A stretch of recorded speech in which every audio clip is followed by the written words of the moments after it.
8 years he wrote papers on how to bring dead Earth back to life. Nobody read a single one. Now, someone has thrown him into a dying village with the brand of the useless burning on his wrist and 3 months until winter. The land can be saved. The people can be fed. Only his power is officially classified as garbage. He wakes, face down in gray dust. His lungs burn. A boot slams into his ribs. A voice above him barks in a language he has never heard, yet somehow understands. He has been assigned to Namgol village by decision of the commission. A knight in dull gray armor looks down at him, the way you look at a sack of grain dumped at the wrong address. The cart rolls away. He sits up alone on a road that stretches into nothing. He looks at his wrist, a glowing brand, the letter F, 2 words beneath it, restoration, category useless. He stares at it a long time. Then he lifts his head. The sky is white, not cloudy, drained of all color. The fields run gray in every direction. The trees stand like bones jammed into the earth, and the smell hits him. Ammonia, hydrogen sulfide, the signature of soil that has been rotting without oxygen for years. He knows this smell. 6 hours ago, he was a soil restoration scientist with a PhD and 8 years in the field outside Daejeon. 6 hours ago, he was driving home at 3 in the morning. Wet asphalt.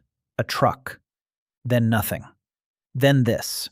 He scoops a handful of gray dirt and rubs it between his fingers. He brings it to his nose. Dead. Not even microbes left. This soil has been murdered. He looks at his hands, and they are not his hands. Thinner, younger, the calluses gone. But his brain still reads the earth like a book. A diagram blooms in his mind. It shows him what grew here and when it stopped and how long the land needs to heal on its own. 14 years. Something compressed in his chest for a very long time begins to unfold. Nobody ever read his papers. Nobody ever ran his bacterial strains.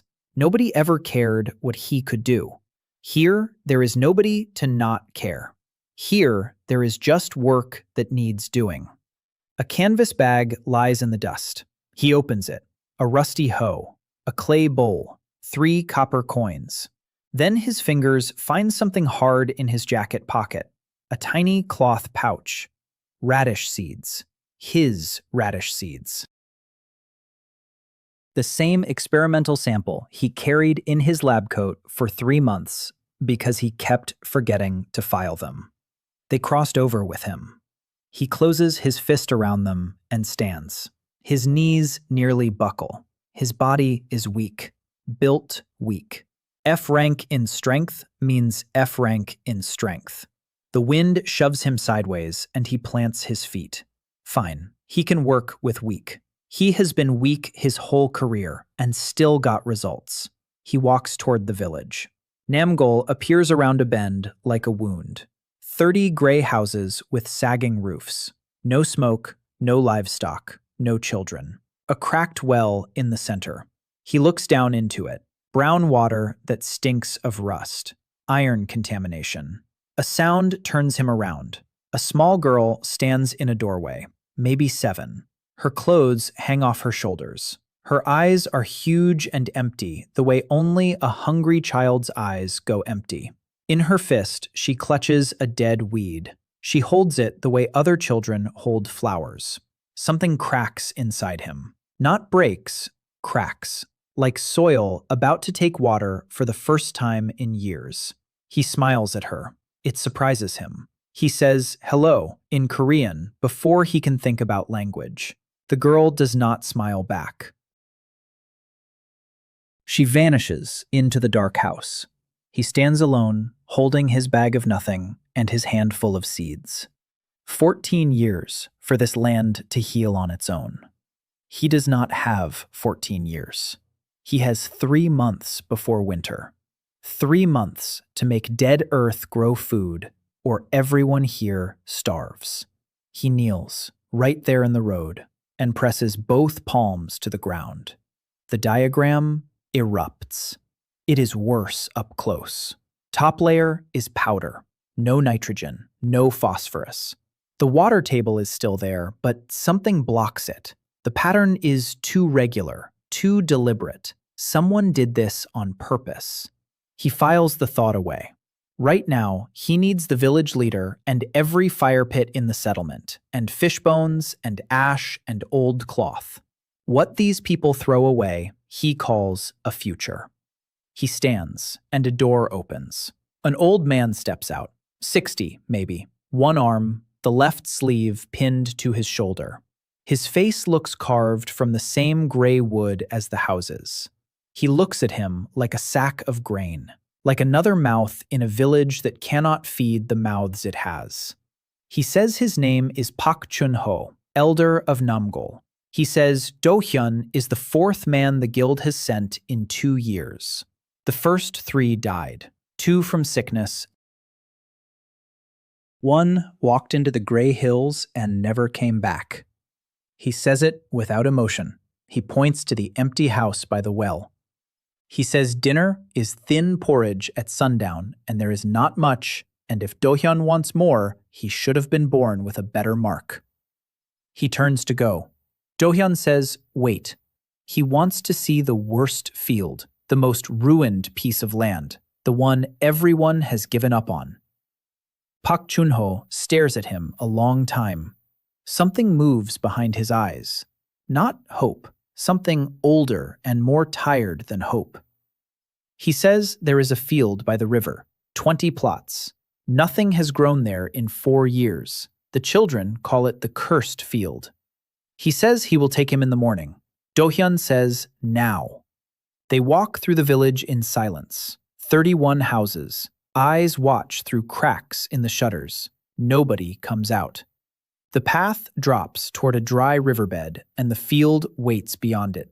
The gray here runs darker, almost black. The earth looks scorched, cracked into plates like clay baked in a kiln.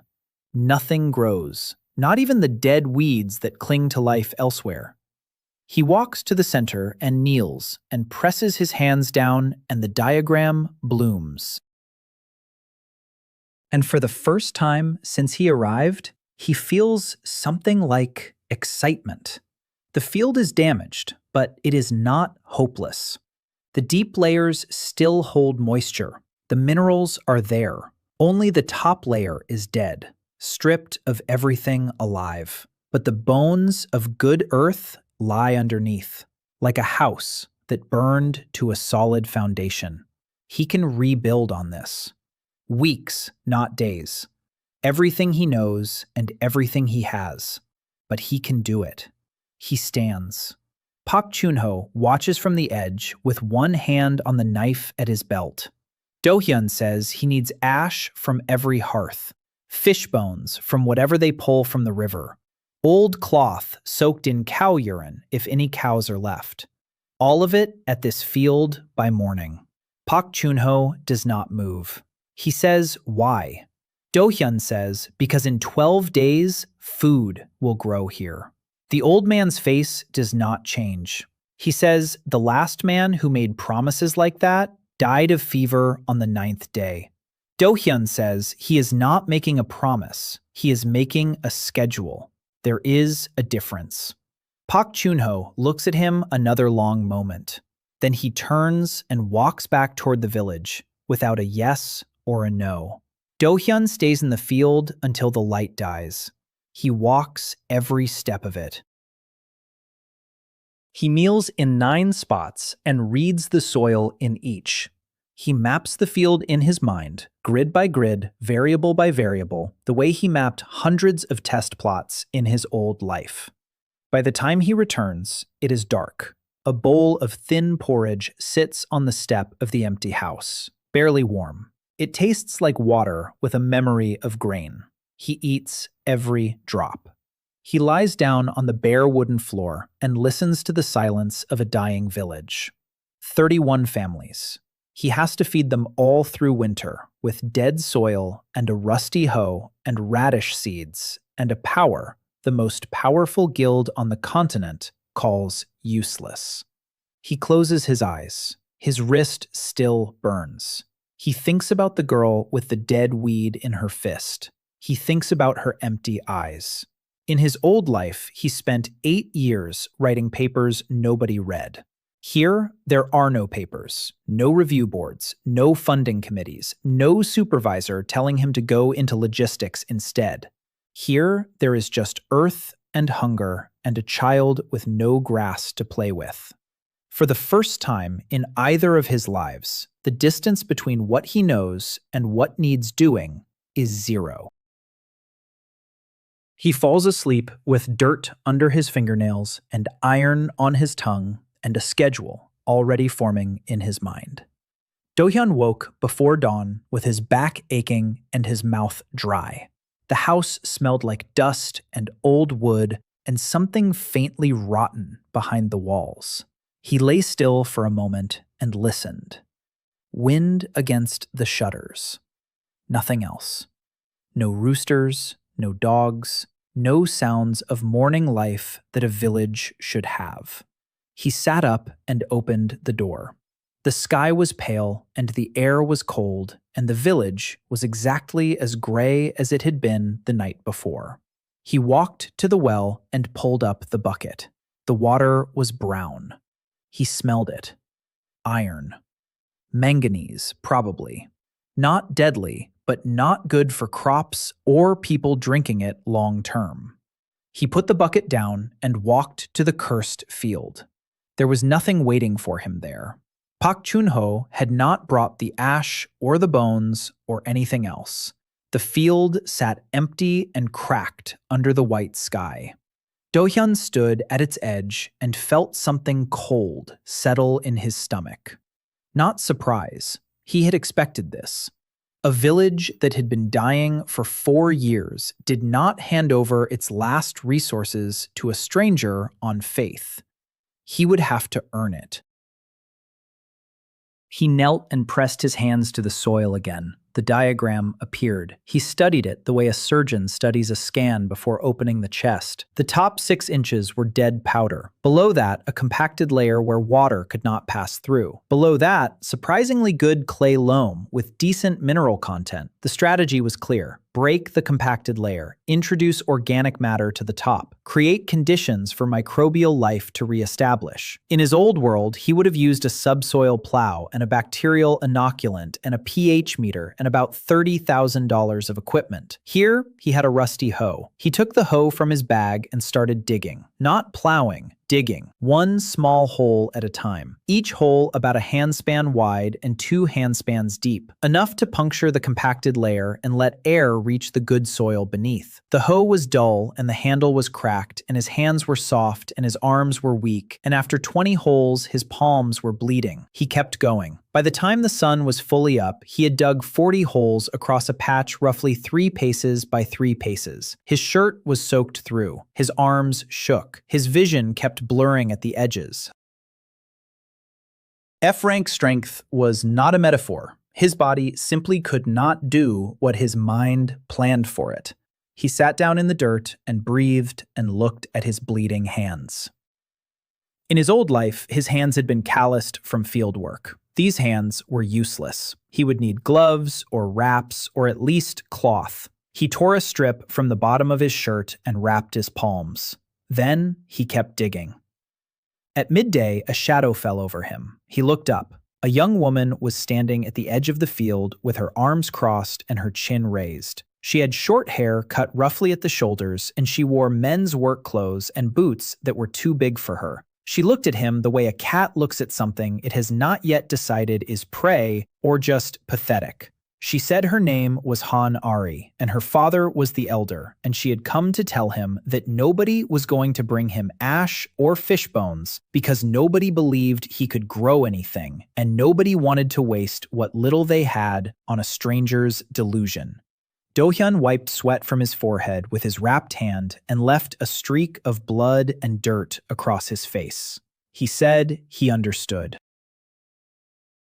Then he asked her where the village dumped its waste. Ari stared at him. She said, waste. He said, kitchen scraps, bones from meals, vegetable peels if there were any. Anything rotten. Anything the village threw away. She pointed north of the village toward a ravine. She said they threw everything there. He stood up and walked past her without another word. She followed him. He could feel her annoyance like heat from a fire, but she followed. The waste pit was a shallow ravine behind the last row of houses. It smelled terrible. Dohyun looked at it and felt his heart lift. Fish bones, ash from cooking fires, rotting scraps of root vegetables, old straw, even some animal dung mixed in. This was not garbage. This was a compost pile that nobody had assembled. Everything he needed was here. It was just in the wrong order. He climbed down into the ravine and started sorting. Ari stood above him, watching, with an expression that shifted from contempt to confusion. She asked what he was doing. He said he was building a future. She said he was standing in garbage. He said, yes, that is where futures usually start. She made a sound that was almost a laugh, but caught herself. For the next 3 hours, Dohyun sorted the waste pit into piles. Fish bones in one pile, ash in another, rotting plant matter in a third, dung in a fourth, old straw and cloth scraps in a fifth. His nose burned, his hands were filthy, his stomach turned twice, and he dry-heaved once. But he sorted everything.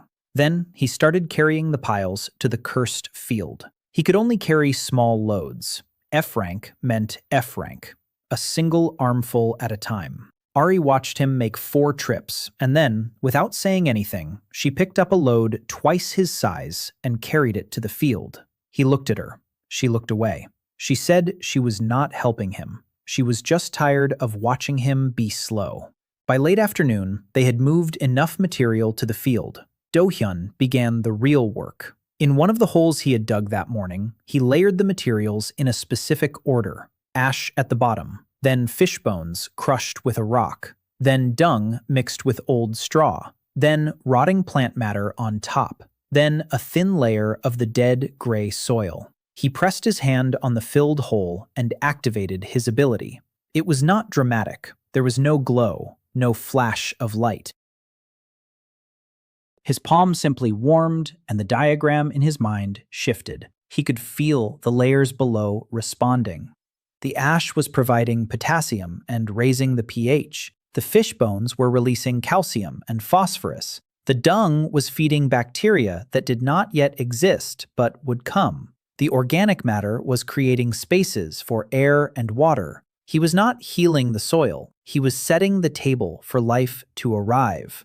The effort made his head pound. Pressure built behind his eyes. A trickle of warmth ran from his left nostril. Blood. He wiped it and kept his hand pressed to the earth. One hole. One tiny circle of possibility in a dead field. When he pulled his hand away and looked at the filled hole, the soil was different. Not green, not alive, but darker. The gray had shifted to brown. Just barely. Just in that one spot. Like a single pixel changing color on a dead screen. Ari had been watching. She walked over and looked at the hole. She crouched down and touched the darker soil with her fingertips. She looked at him. He was sitting in the dirt with blood smeared under his nose and his wrapped hands shaking and his face the color of old paper. She asked if he had just done that. He said, yes.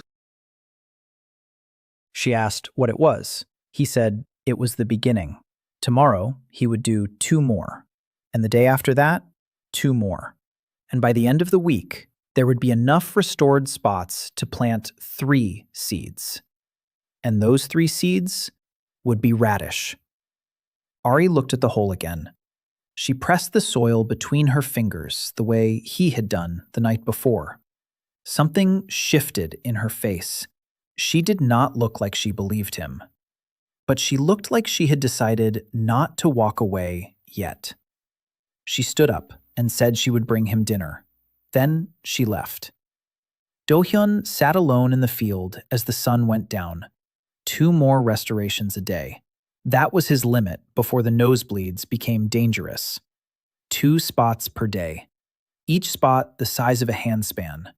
At that rate, it would take weeks to restore even a fraction of this field. And winter was coming in 3 months. He looked at his shaking hands.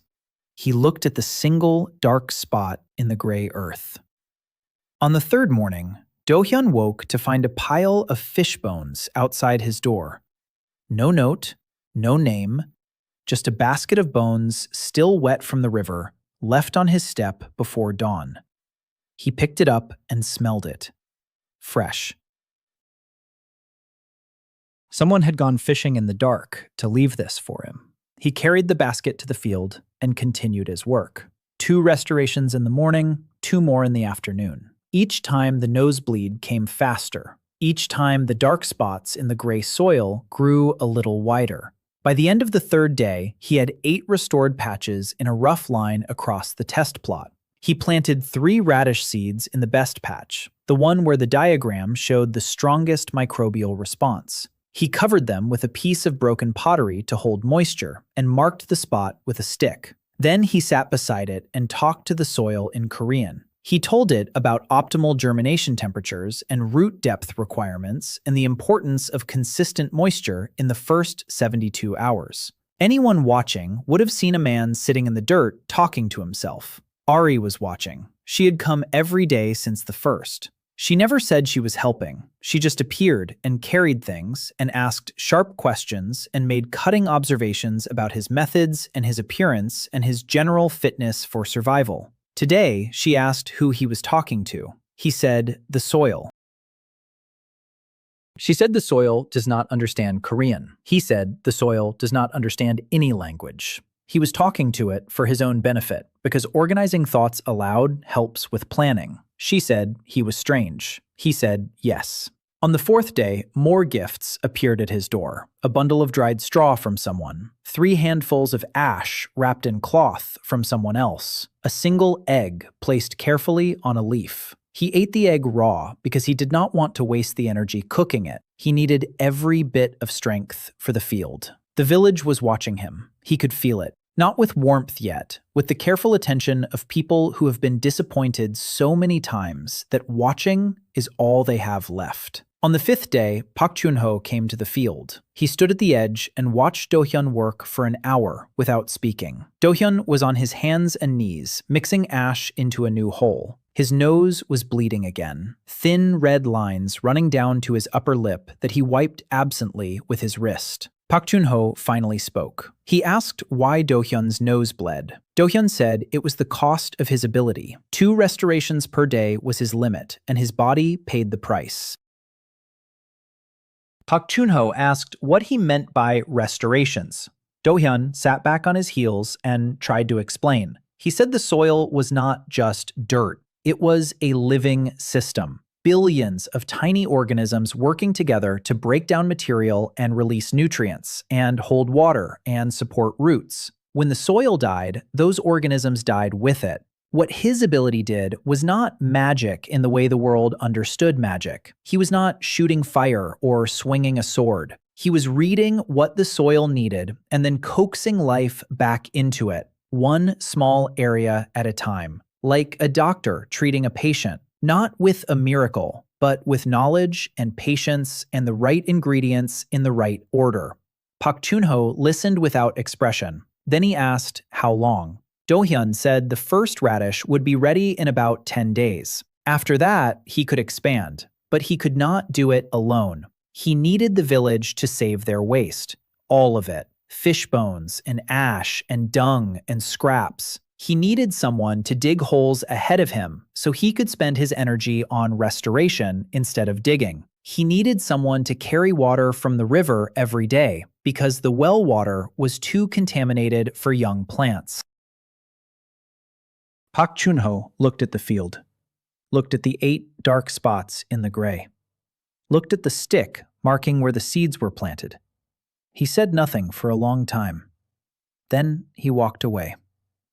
That evening, at the communal dinner, Park Chun-ho stood up. The village gathered around the cookpot every night. 31 families in a loose circle, eating thin porridge and whatever else could be scraped together. The elder stood with his one arm at his side and said that the new man needed their waste. That was all. He did not say to trust him. He did not say to hope. He just said that the new man needed bones and ash and dung, and that anyone who wanted to could bring them to the field. Then he sat down and ate his porridge. The next morning, there were 6 baskets at the edge of the cursed field. On the 6th day, the radish seeds sprouted. 3 tiny green points pushing up through the dark soil beside the broken pottery shard. Dohyun was there when it happened. He had been checking the spot every 2 hours since planting. When he saw the green, he did not celebrate. He sat down next to the sprouts and examined them closely. Good color. Strong stems for the first emergence. The root was heading straight down, which meant the soil structure below was accepting it. He checked the moisture. Good. He checked the temperature of the soil with the back of his hand. Warm enough. He nodded. Then he allowed himself one moment. One breath in and out. One closing of his eyes. 1 second of something that might have been relief, or might have been grief, or might have been the feeling of being in the exact right place for the first time in 30 years across 2 lives.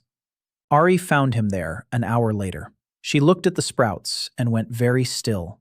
She crouched down and stared at them. She reached out and almost touched one, and then pulled her hand back as if it might break. She said nothing. She just stared. Then she stood up and walked very quickly back to the village. Dohyun heard her voice in the distance, loud, carrying, telling people to come see. By midday, half the village was standing at the edge of the cursed field, looking at 3 green sprouts. Some of them had not seen anything green growing in 2 years. An old woman in the back of the crowd made a sound, a small sound, like a door opening after being shut for a very long time. Nobody said anything to Dohyun. Nobody thanked him, nobody congratulated him. They just stood there, looking at green in a gray world. And that was enough. By the 12th day, the radishes were ready, 3 round red roots pushing up through the dark soil. Dohyun pulled them gently, one at a time, cleaning the dirt from each with his thumb. They were small, the size of a child's fist, but they were real. He brought them to the center of the village. Pak Chun-ho was sitting on the step of his house. Dohyun held out 1 radish to him. The elder took it in his one hand and looked at it. He turned it over. He brushed the last bit of dirt from its skin. Then, his face did something that Dohyun had not seen it do. It broke. Pak Chun-ho sat on his step, holding a radish the size of a child's fist, and cried. Quietly, without sound. The tears just came down his weathered face and fell onto his hand and onto the radish, and he did not wipe them, because it was the first food grown in this village in 4 years. Not found, not rationed from dwindling stores. Grown. From the earth that everyone had given up on. That evening, Dohyun was invited to eat beside the elder at the communal dinner. His bowl of porridge was the same as everyone else's, thin and barely warm. But his seat was different. He sat at Pak Chun-ho's right side. And when the elder passed the radish around the circle, letting each family hold it and smell it and touch it before it was finally sliced into 31 pieces, so small they were barely a taste, Dohyun watched their faces. He watched people hold a sliver of radish on their tongues and close their eyes. He watched a mother press her piece to her child's lips. He watched an old man chew his piece so slowly it must have taken him a full minute. Ari sat across the circle from him. The 3 radishes changed everything and nothing. The village now knew that food could grow in their dead soil, but knowing and trusting were different animals. The morning after the harvest, Dohyun sat at the cursed field and mapped out a plan in the dirt with a stick. He needed to expand from 1 small patch to 6 full rows. He needed to diversify beyond radish. He needed to start composting properly instead of just mixing raw materials into holes. and he needed to do all of this before the first frost, which, according to Pak Chunho, came in 11 weeks. The elder had started talking to him now, not warmly, not like a friend, but like a man who had decided that this particular tool might not be broken after all. Over thin porridge that morning, Pak Chunho told him the history of the field. 4 years ago, it had been the best land in the village. Rich, dark soil that grew barley and turnips and onions. Then, one spring, the crops did not come up. The soil turned gray over the course of a single month. The river ran thinner. The wells went bitter. Nobody knew why. The village priest said it was a curse. The guild sent an inspector who stayed for half a day and wrote in his report that the land was spent and the village should relocate. Nobody relocated because there was nowhere to go. Dohyun listened and filed the information away. A single month. Healthy soil did not die in a single month from natural causes. Something had happened here. Something deliberate. But that was a problem for later. Right now, the problem was compost. He started building the first proper compost pile that afternoon. He chose a spot at the eastern edge of the field where the wind would not carry the smell directly to the village. He laid down a base of dry straw and broken sticks for airflow. On top of that went the fish bones, crushed into fragments. Then a layer of kitchen scraps. Then dung. Then more straw. Then ash to control acidity. Then another round of scraps and dung. The pile was knee-high when he finished. He covered it with old cloth and weighted the edges with stones. Then he explained to Ari what would happen next. In 3 weeks, the center of this pile would reach 60 degrees, hot enough to kill weed seeds and pathogens. The microorganisms would break everything down into dark, rich material that could be mixed into soil to bring it back to life. One pile could treat 4 or 5 planting rows. Ari listened with her arms crossed. She asked how he knew the temperature. He said he would check it every few days by pushing his hand into the center of the pile. If it was too hot to hold his hand there for more than 2 seconds, it was working. She looked at the pile of rotting fish and dung covered in old cloth and said that this was the ugliest thing she had ever seen, and it smelled like death. He said it smelled like the future, and that she should breathe through her mouth. She hit him in the shoulder, not gently. Over the next week, Dohyun established a rhythm. 2 soil restorations in the morning while he was fresh and the nosebleeds were manageable, then physical work for the rest of the day. Digging holes, turning compost, hauling water from the river because the well water was too mineral heavy for seedlings. He mixed the river water with ash in a clay pot and let it settle overnight to reduce the iron content. It was crude, but it worked. The village continued to watch. More baskets of waste appeared at the field each morning. Someone left a pair of leather work gloves that were cracked and old, but still usable. Someone else left a hat woven from dried reeds. Nobody claimed credit. Nobody spoke to him directly about what he was doing. They just watched and left things.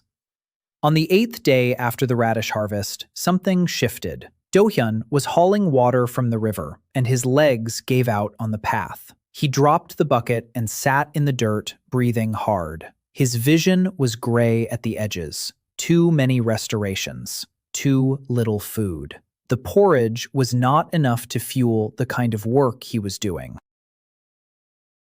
He sat there for a while, trying to convince his body to stand up. A shadow fell over him. A man, big, scarred face. One leg that moved stiffly, as if the knee did not bend all the way. Kang Yun-soo. Dohyun knew the name from Ari. Former hunter, C rank before an injury ended his career.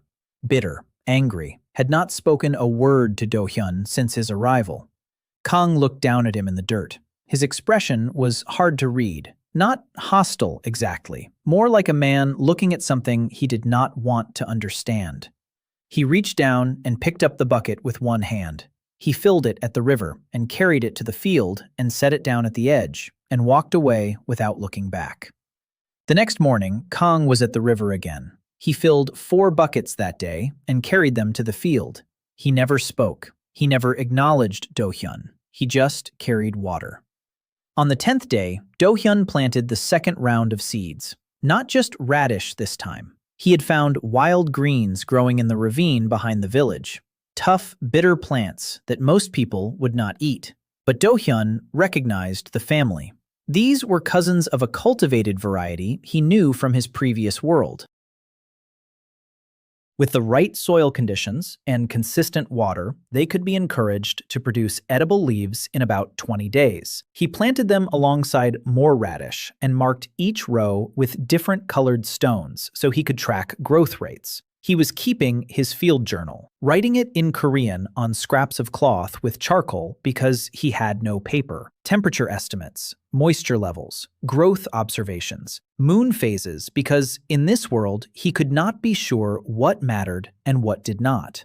Ari found the journal one afternoon when he was working and read it out loud in a mocking voice. Experimental plot number 3, control plot number 2, moisture index approximate 6 on a scale of 10. She was laughing so hard she had to sit down. He tried to explain the importance of standardized observation, and she laughed harder. He said this was serious scientific methodology, and she said he was writing love letters to dirt. Something about the way she said it made him laugh too. It was the first time he had laughed in this world. It sounded strange coming out of his mouth, rusty, unused, like a gate that had not been opened in years.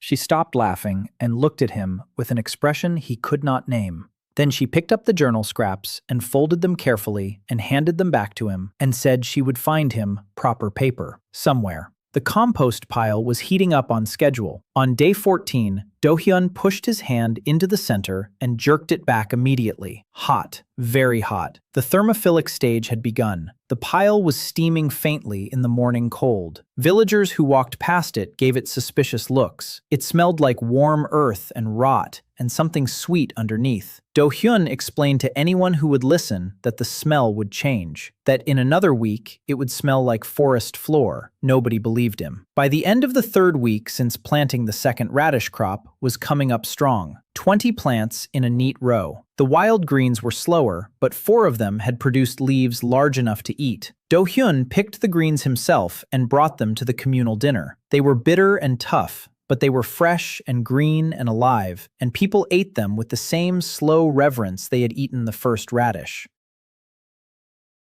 That night, Pak Chun-ho sat beside him and asked how many people this field could feed if given enough time. Dohyun said that by the end of the season, with proper management and more composting and the full labor of the village helping, he could restore enough of the cursed field to feed about 50 people through winter. Not well, not comfortably, but enough that nobody would starve.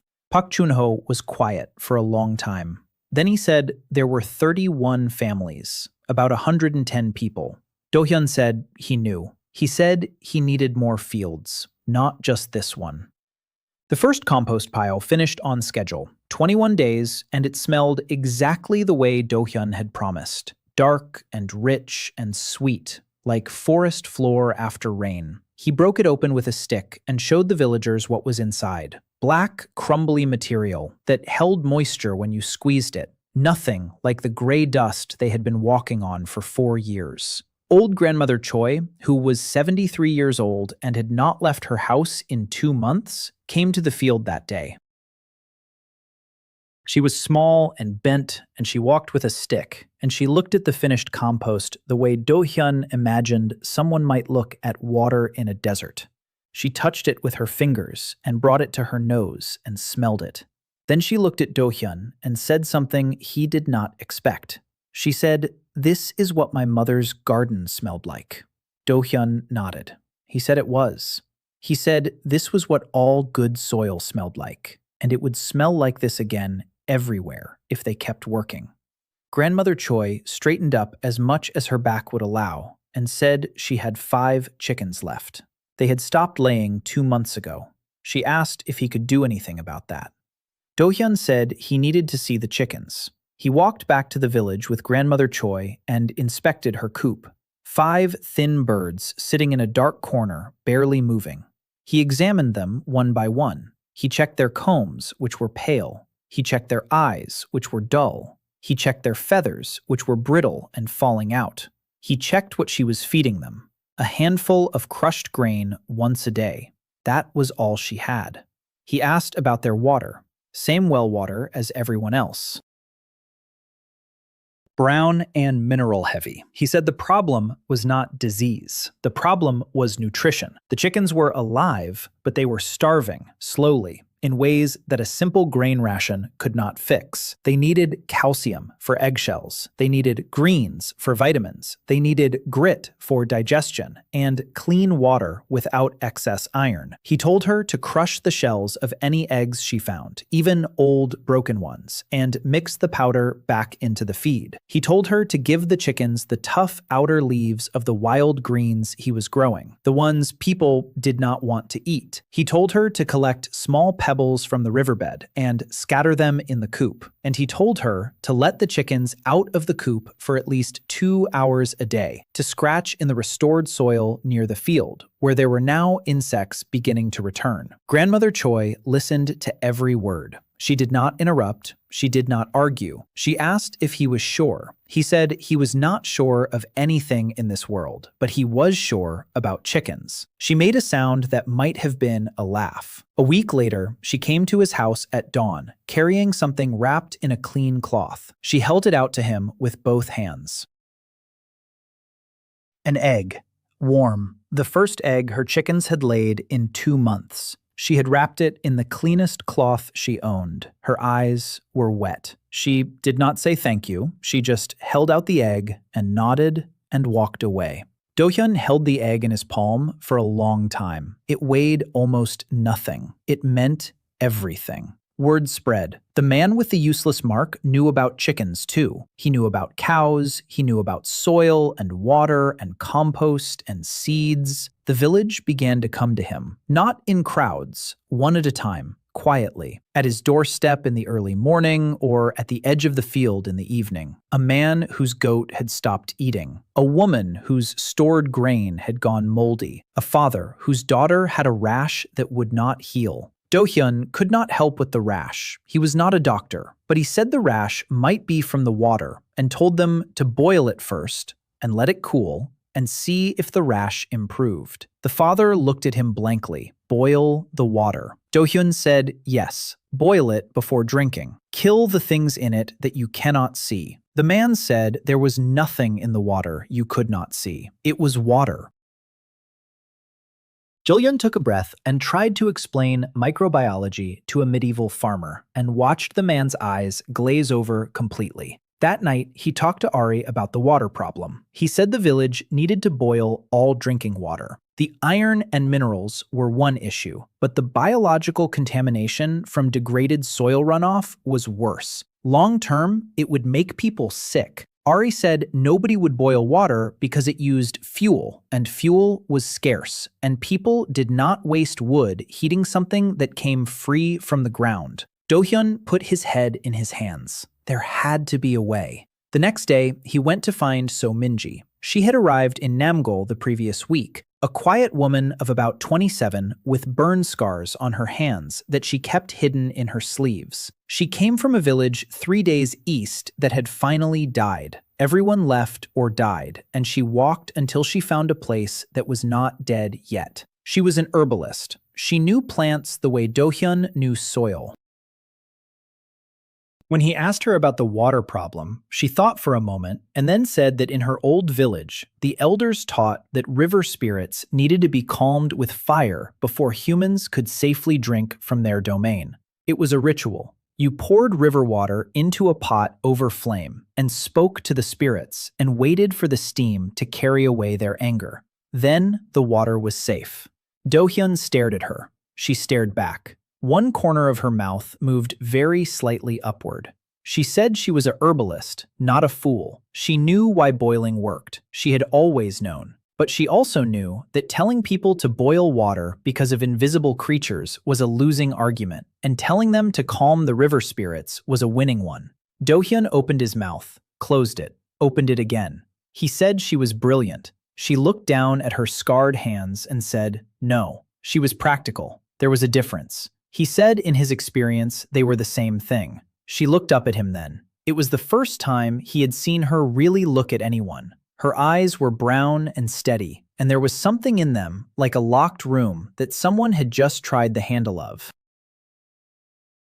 The boiling campaign began the next day. Minji went house to house explaining the river spirit ritual. She spoke calmly and confidently, and the village women listened because she was one of them, not a stranger with a mark on his wrist, a herbalist from a village just like theirs. Within 3 days, most of the village was boiling water. Dohyun watched Minji work and felt something he had not felt in a long time: recognition. She understood what he understood, that knowledge without the ability to communicate it was useless, that sometimes the packaging mattered more than the product, that saving people required meeting them where they were, not where you wished they were. They started working together in the field. She knew the local plants, he knew the soil science. She could tell him which wild species fixed nitrogen in their roots. He could tell her which soil conditions those species needed. They sat side by side on the edge of the cursed field for hours, examining plants and discussing root systems and nutrient cycles. To anyone watching, it looked like two people sitting in the dirt staring at weeds. To them, it was the most important conversation either had ever had. One evening, after a long session, Minji said something quietly. She said that in her old village, nobody had ever asked her opinion about plants. By the end of the 6th week, Namgol had changed in ways that were hard to see from a distance, but impossible to miss up close. The cursed field now had 12 restored rows, radish and wild greens, and a tough local turnip that Minji identified as a cousin of something Dohyun knew how to cultivate. The compost operation had grown to 4 piles in various stages of decomposition. Every household in the village was sorting waste: bones in one basket, ash in another, scraps in a third. It had taken Dohyun 2 weeks to get compliance from the last holdout families. But Ari had solved the problem by simply standing in their doorways with her arms crossed until they agreed. Nobody argued with Ari for long. The kitchen gardens were coming along. 14 families now had small plots beside their houses. Dohyun had restored the soil in each one personally. 14 nosebleeds over 7 days. On the last one, his vision went black for nearly a minute, and Ari had to drag him off the ground and sit him against a wall. She told him he was going to kill himself. He said he was going to finish the schedule. She said the schedule did not matter if the person keeping it was dead. He said that was a reasonable point, and then asked her to hand him the water bucket so he could check the pH of the new plot by taste. She did not hand him the water bucket. She poured it over his head. The cold shocked him back to full consciousness, and he sat there, dripping and blinking, while she stood over him with the empty bucket and an expression that dared him to complain. He did not complain. The real change was not in the soil. It was in the people. Dohyun could feel it in the way they moved. Slower was not the right word. More deliberate. When Grandmother Choi walked to the field to check on her onion row, she walked with purpose. When the Sun family weeded their kitchen garden, they did it together in the early morning before the heat, and the children treated it like a game. When Kang Yun-soo carried water from the river, he now carried 6 buckets instead of 4, and he had started digging the irrigation channels that Dohyun sketched in the dirt for him without being asked. Kang still did not speak to Dohyun. Not a single word since his arrival. But every morning, at dawn, the channels were deeper and straighter and more precisely cut. The man had the discipline of a soldier and the hands of someone who needed to be useful or he would break apart. Dohyun understood that need. He respected it by never commenting on it. He just left updated channel diagrams on a flat stone by the river each evening, and in the morning, they were done. On the 43rd day, the first real crisis hit. Dohyun woke to shouting. He pulled on his boots and ran outside. Half the village was gathered at the well. The water was not brown anymore. It was black, thick, oily black that smelled like sulfur and something worse, something chemical. The well had gone dead overnight. Dohyun pushed through the crowd and looked down. The smell hit him like a wall. Hydrogen sulfide at a concentration he had never encountered in natural conditions. This was not mineral contamination. This was something deeper, something wrong. He touched the water and activated his ability. The diagram that appeared in his mind made his stomach turn. The water table beneath the village had shifted, not naturally. The underground flow had been redirected away from the well toward the southeast, as if something had reached down and pinched the aquifer shut. And in the space where the water used to flow, there was something else, a residue, dark and heavy and completely dead, not just absent of life, but hostile to it. His ability recoiled from it, the first time that had ever happened. He pulled his hand back and sat on the edge of the well, thinking. The village was panicking around him. Without the well, they had only the river, and the river was a 20-minute walk each way. For drinking and cooking and the animals and the fields, that distance would eat half the working day. Minji appeared at his side. She had been examining the water too, in her own way. She said it smelled like the soil had smelled in her village before the end, like the earth itself was rotting from the inside. Dohyun looked at her. She looked back. They both understood without saying it. Whatever had killed the soil of Soren was not finished. It was still active, still working, and it had just taken a step closer. He stood up and told the village they needed to organize water brigades. Teams of 3 taking turns hauling river water. He told them to boil everything twice. He told them not to use the well for anything. Not washing, not animals, nothing. The black water was not just bad, it was poison. Ari organized the brigades within the hour. She split the village into 4 teams and assigned shifts and routes and rest periods with the efficiency of someone who had been running logistics since she was old enough to carry a bucket, which she had. Dohyun watched her work and felt a wave of gratitude so large it almost buckled his knees. He could grow food. He could read soil, but he could not organize 31 families into a functioning system. That was her gift, and it was worth more than any rank the guild could stamp on a wrist. The water crisis cost them 2 days of lost field work, a week of reduced rations, because the extra labor of hauling water burned energy they did not have. 3 of Grandmother Choi's chickens stopped eating, and Dohyun spent an afternoon sitting with them, adjusting their feed to compensate for the stress. He saved 2. The 3rd died. Grandmother Choi buried it behind her house and did not come to the communal dinner that night. The next morning, Dohyun found a small bundle on his doorstep. Wrapped in cloth, a handful of dried herbs from Minji's collection. A note from Ari scratched on a piece of bark. The note said, "Stop forgetting to eat." Next to it was a bowl of porridge, still warm. He sat on his step and ate the porridge and looked at the gray village under the white sky. The well was dead. The soil was still fighting him. Winter was 9 weeks away. The village had grown to 33 families because 2 refugee families had arrived from the east following rumors that Namgol had food. 2 more mouths when they could barely feed the mouths they had. But the porridge was warm, and someone had made it for him before dawn, and that meant something.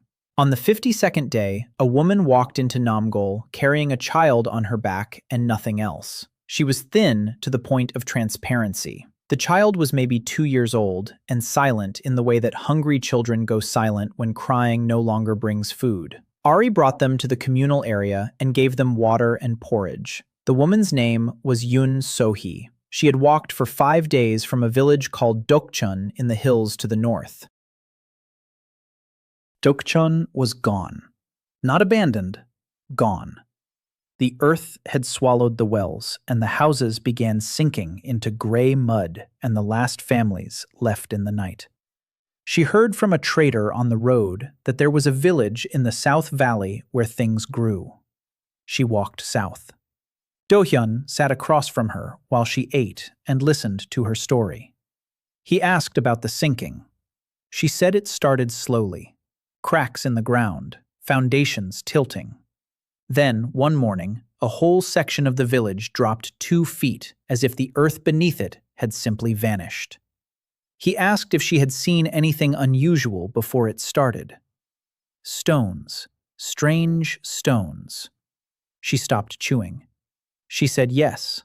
Her husband had found a black stone in their field 6 months before the sinking began. Smooth and warm and shaped like a cut gem.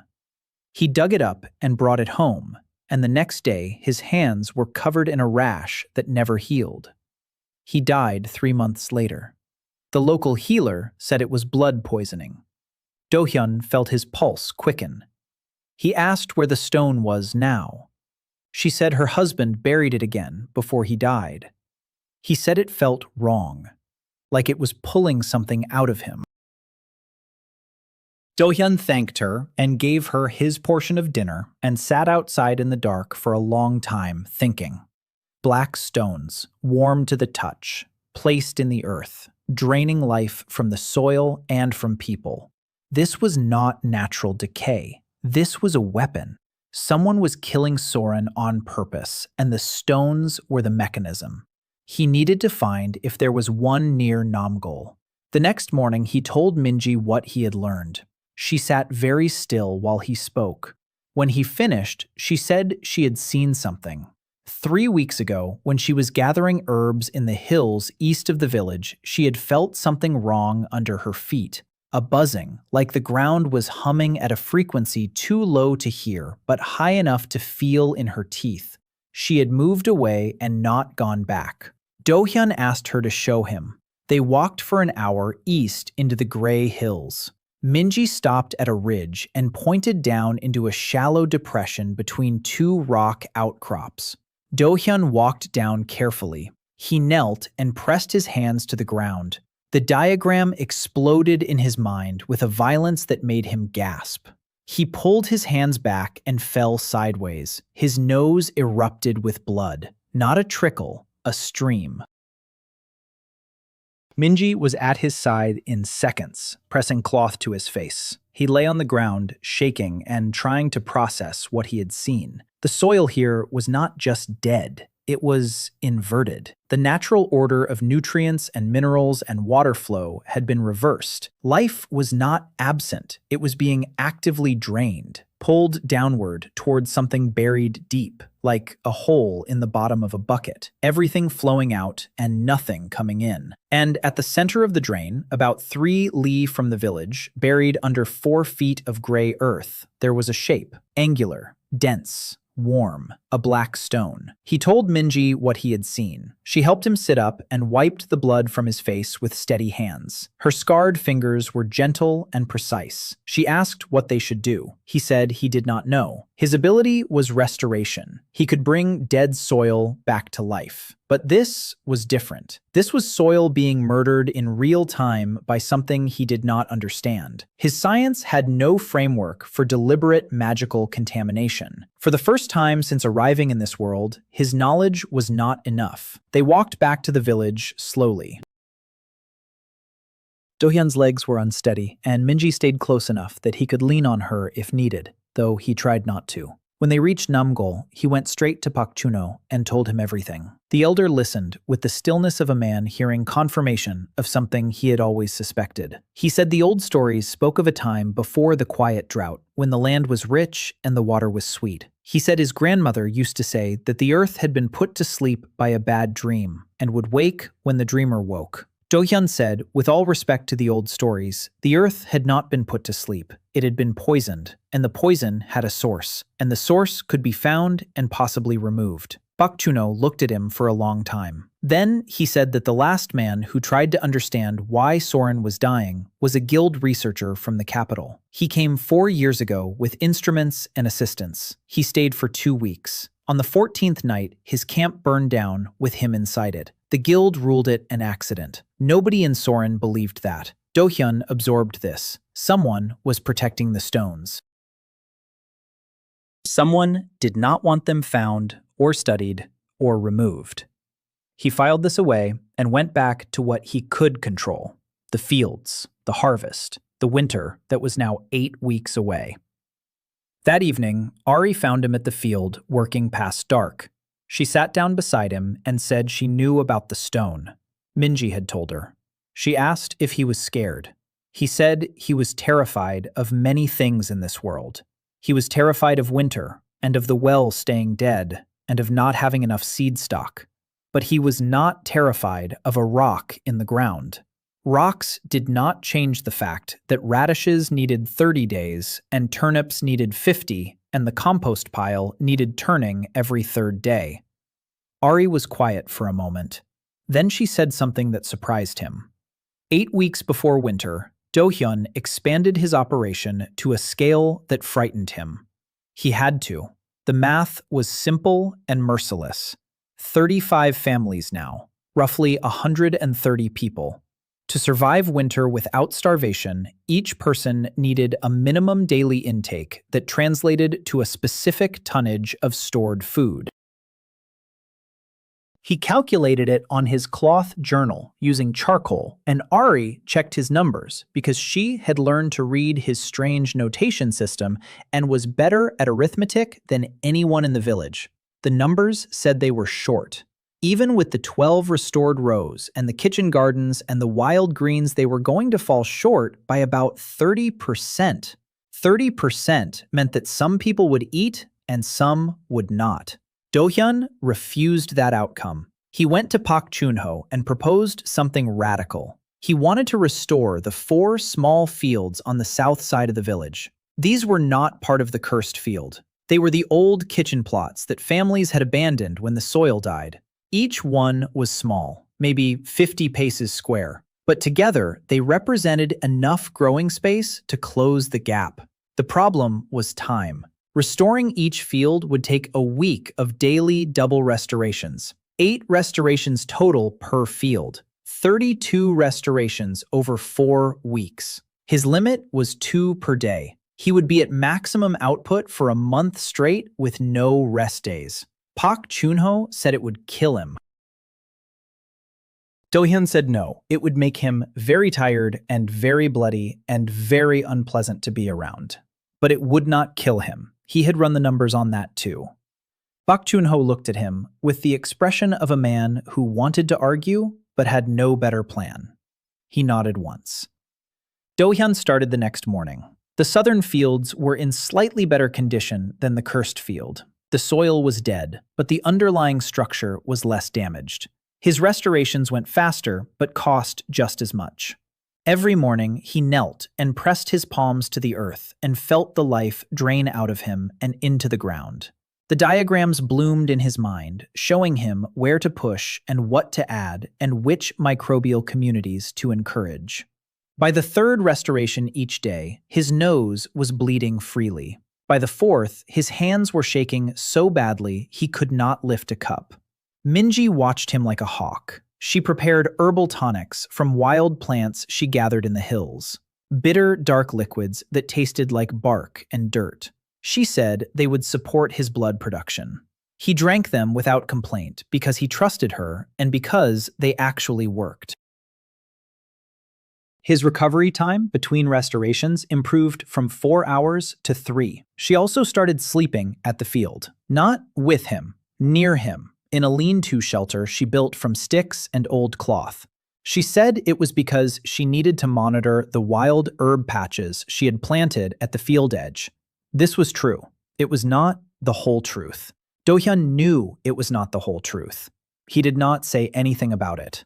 Ari knew it was not the whole truth, and she said plenty about it, loudly, to Minji, who ignored her completely. The village worked. That was the miracle that nobody called a miracle because they were too tired to use the word. They worked in shifts that Ari organized. Dawn team dug holes and prepared compost. Morning team hauled water from the river. Afternoon team weeded and watered the existing crops. Evening team processed the harvest and prepared food stores. Children collected insects from the restored soil to feed to chickens. Old people sorted waste. Everyone did something. Even the families who had not believed in Dohyun at the start were working now because their neighbors were working, and the food was real, and winter was coming, and pride was a luxury that empty stomachs could not afford. Kang Yun-soo had become the unofficial foreman of the physical labor crews. He still did not speak to Dohyun. He did not need to. He communicated through work. The irrigation channels were now a network spanning all 12 rows of the cursed field and branching to the southern plots. He had reinforced them with flat stones from the riverbed. The channels worked so efficiently that water loss from evaporation dropped by half. Dohyun calculated this from the moisture readings and was impressed. He left a note on the flat stone saying the channel efficiency was remarkable. The next morning, the note was gone, and a new channel had been dug connecting the eastern plots to a rainwater collection basin that Kang had apparently built overnight from rocks and clay. It was the most eloquent conversation Dohyun had ever had without words. On the 68th day, the first major harvest came in. Not the radishes and greens, the turnips. 56 turnips from the cursed field. They were small and some were misshapen, but they were solid, and they tasted like something that had been grown in real soil. Dohyun brought them to the center of the village, and Ari counted them and logged them in the ledger she now kept. 56 turnips, 12 radishes from the latest crop, 8 bundles of greens, 6 eggs from Grandmother Choi's chickens, which were now laying regularly. It was not enough, but it was a start that could be measured and multiplied. That night, the village ate together, not just porridge with turnip. The difference in flavor was small. The difference in spirit was immeasurable. After dinner, Pak Chun-ho stood and spoke. He said the winter count had begun. He said by his estimate, they had enough stored food for 60 days. Winter in Soren lasted 90. He said they needed 30 more days of food. He said the man from the guild, who had been sent here to die, had instead given them a chance. Not a guarantee, a chance. And whether they took it depended on every family, every day, for the next 8 weeks. Nobody cheered. Nobody celebrated. They finished their food and went to bed, because tomorrow started before dawn, and the work would not wait. But something had changed in the way they carried themselves. Not hope exactly. Determination was closer. The grim, stubborn determination of people who had been told they were already dead and had decided to disagree. The first snow fell on the 79th day, light and thin and gone by midday, but the message was clear. Winter was early. Dohyun stood at the edge of the cursed field and watched the white flakes dissolve into the dark, restored soil and felt the cold press against his face like a hand. 7 weeks of non-stop work had changed him physically. He was thinner than when he arrived. The dark circles under his eyes were permanent now. His hands were scarred and rough from work, and his nose had been broken once when he fainted during a restoration and hit a rock on the way down. Minji had set it straight, but it healed slightly crooked. But the fields were alive. All 12 rows of the cursed field, all 4 southern plots, 23 kitchen gardens across the village. The second and third compost piles were producing finished material every 3 weeks, and a fourth was just starting its thermophilic phase. The numbers were almost there. Ari's ledger showed 78 days of stored food against a 90-day winter. 12 days short. They were going to make it close, but close was not enough when close meant children dying in the last week of cold. Dohyun needed something else, something he had not tried yet. On the 80th day, he went to the river and sat on the bank and thought. The river still ran, thin and cold, but running. There were fish in it, small gray fish that the village caught when they could, but fishing was inconsistent, and the catch was never large. He watched the water and thought about his old life, about his colleague at the institute who studied aquatic ecosystems, about the lectures he had half listened to on riparian buffer zones, and the relationship between healthy riverbanks and fish populations. He had an idea. He walked to the section of the cursed field closest to the river and knelt. He pressed his hands to the soil and read the boundary where the field met the riverbank. The diagram showed him something interesting. The restored soil was already beginning to affect the river edge. Microorganisms from his composted earth were migrating toward the water. Root systems from the nearest plants were reaching toward the moisture. A natural process, slow but real. He could accelerate it. If he restored a strip of soil along the riverbank and planted deep-rooted grasses that would stabilize the bank and filter the runoff and create habitat for insects, then the insect population would increase and the fish would follow. More fish meant protein. Protein meant the gap would close. It would take 3 weeks for the grasses to establish. That left 1 week of margin before the deep cold. Tight, but possible. He started that afternoon. 3 restorations along the riverbank. The nosebleed was bad. Minji gave him her strongest tonic and made him lie down for an hour. He got up and did 2 more. She told him 5 restorations in 1 day was going to damage something that could not be repaired. He said he understood the risk. She said understanding the risk and accepting it were different things. He said in his experience they were the same thing, and she recognized her own words being used against her, and her expression shifted through anger and frustration and something else that she turned away before he could see.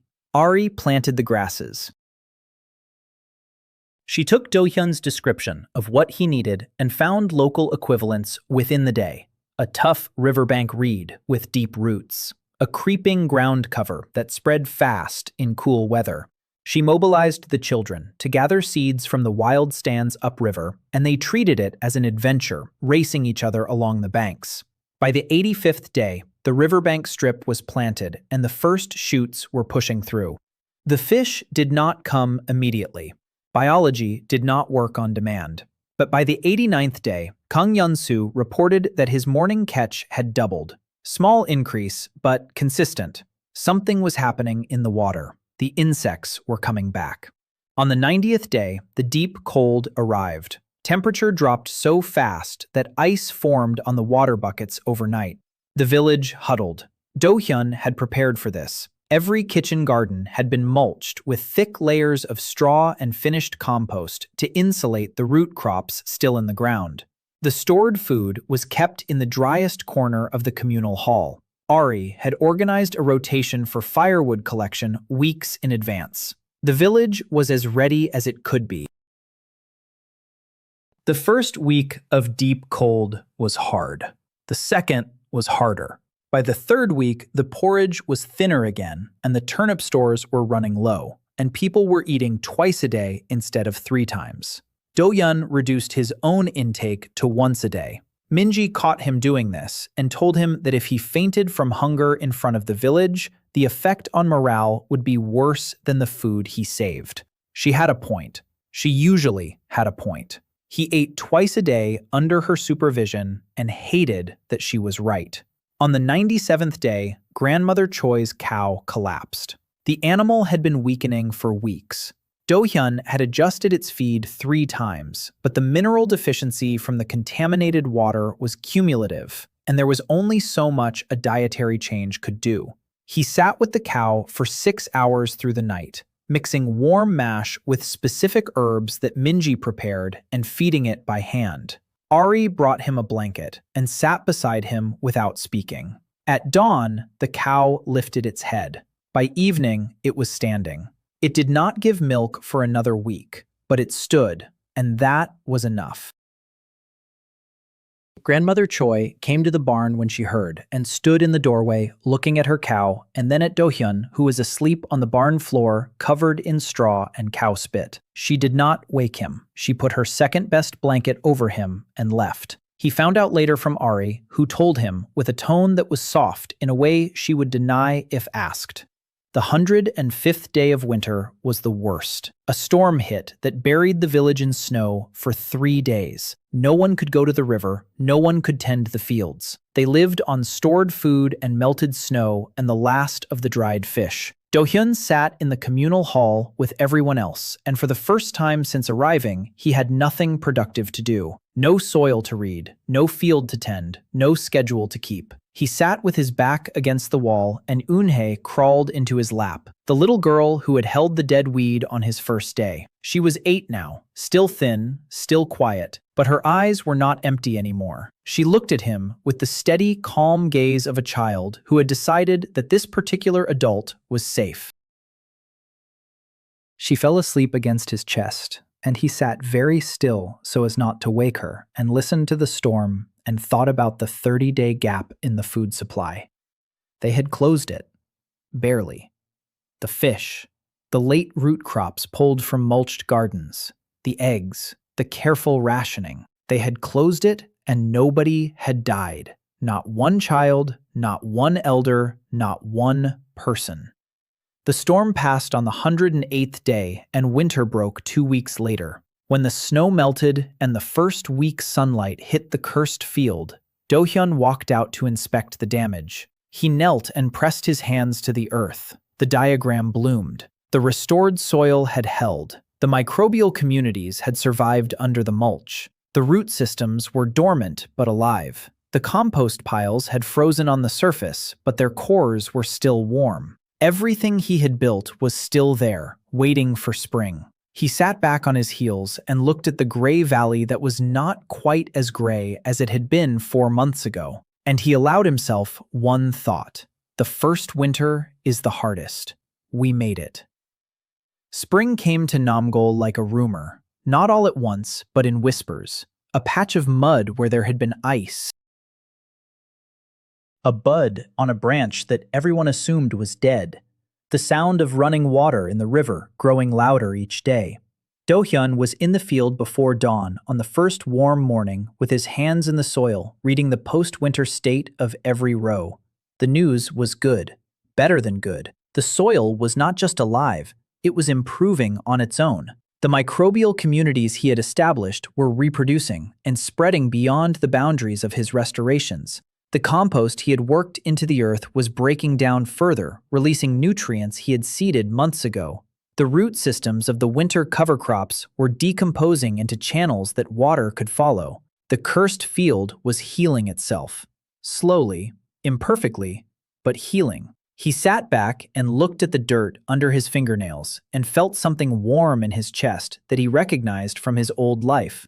The satisfaction of a hypothesis confirmed by data. He had bet everything on the idea that if he could establish enough biological activity, the system would become self-sustaining. The earth would remember how to be alive. And it was working. He laughed. A short, surprised sound. Ari was standing behind him. She asked what was funny. He said the dirt was funny. She said he was losing his mind. He said probably, but the dirt was still funny. The first spring planting went in fast. Dohyun had planned the rotation over winter using his cloth journal and Ari's ledger and Minji's knowledge of local growing seasons. Early greens first for quick nutrition, then root vegetables for storage, then grain crops that would take the full season but provide the bulk of next winter's stores. For the first time, he was not just reacting to crisis, he was planning ahead, building a system that would outlast him if it had to.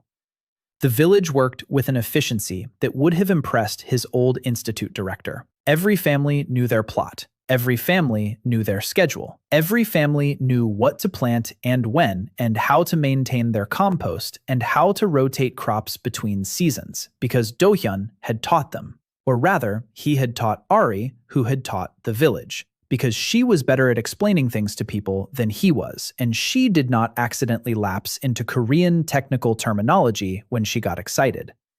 On the 3rd week of spring, the refugees started arriving in numbers.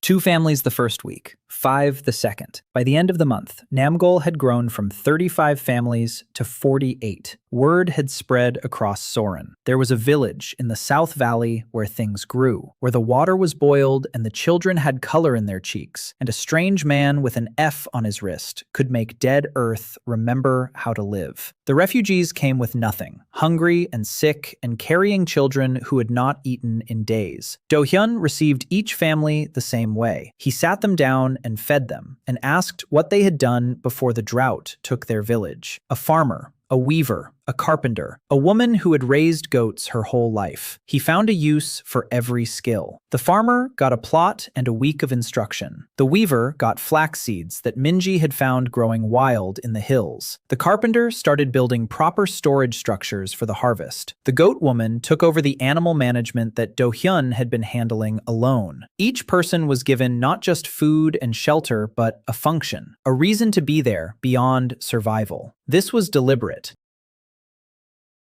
Dohyun had learned in his old life that people who feel useless become desperate, and desperate people destroy communities from within.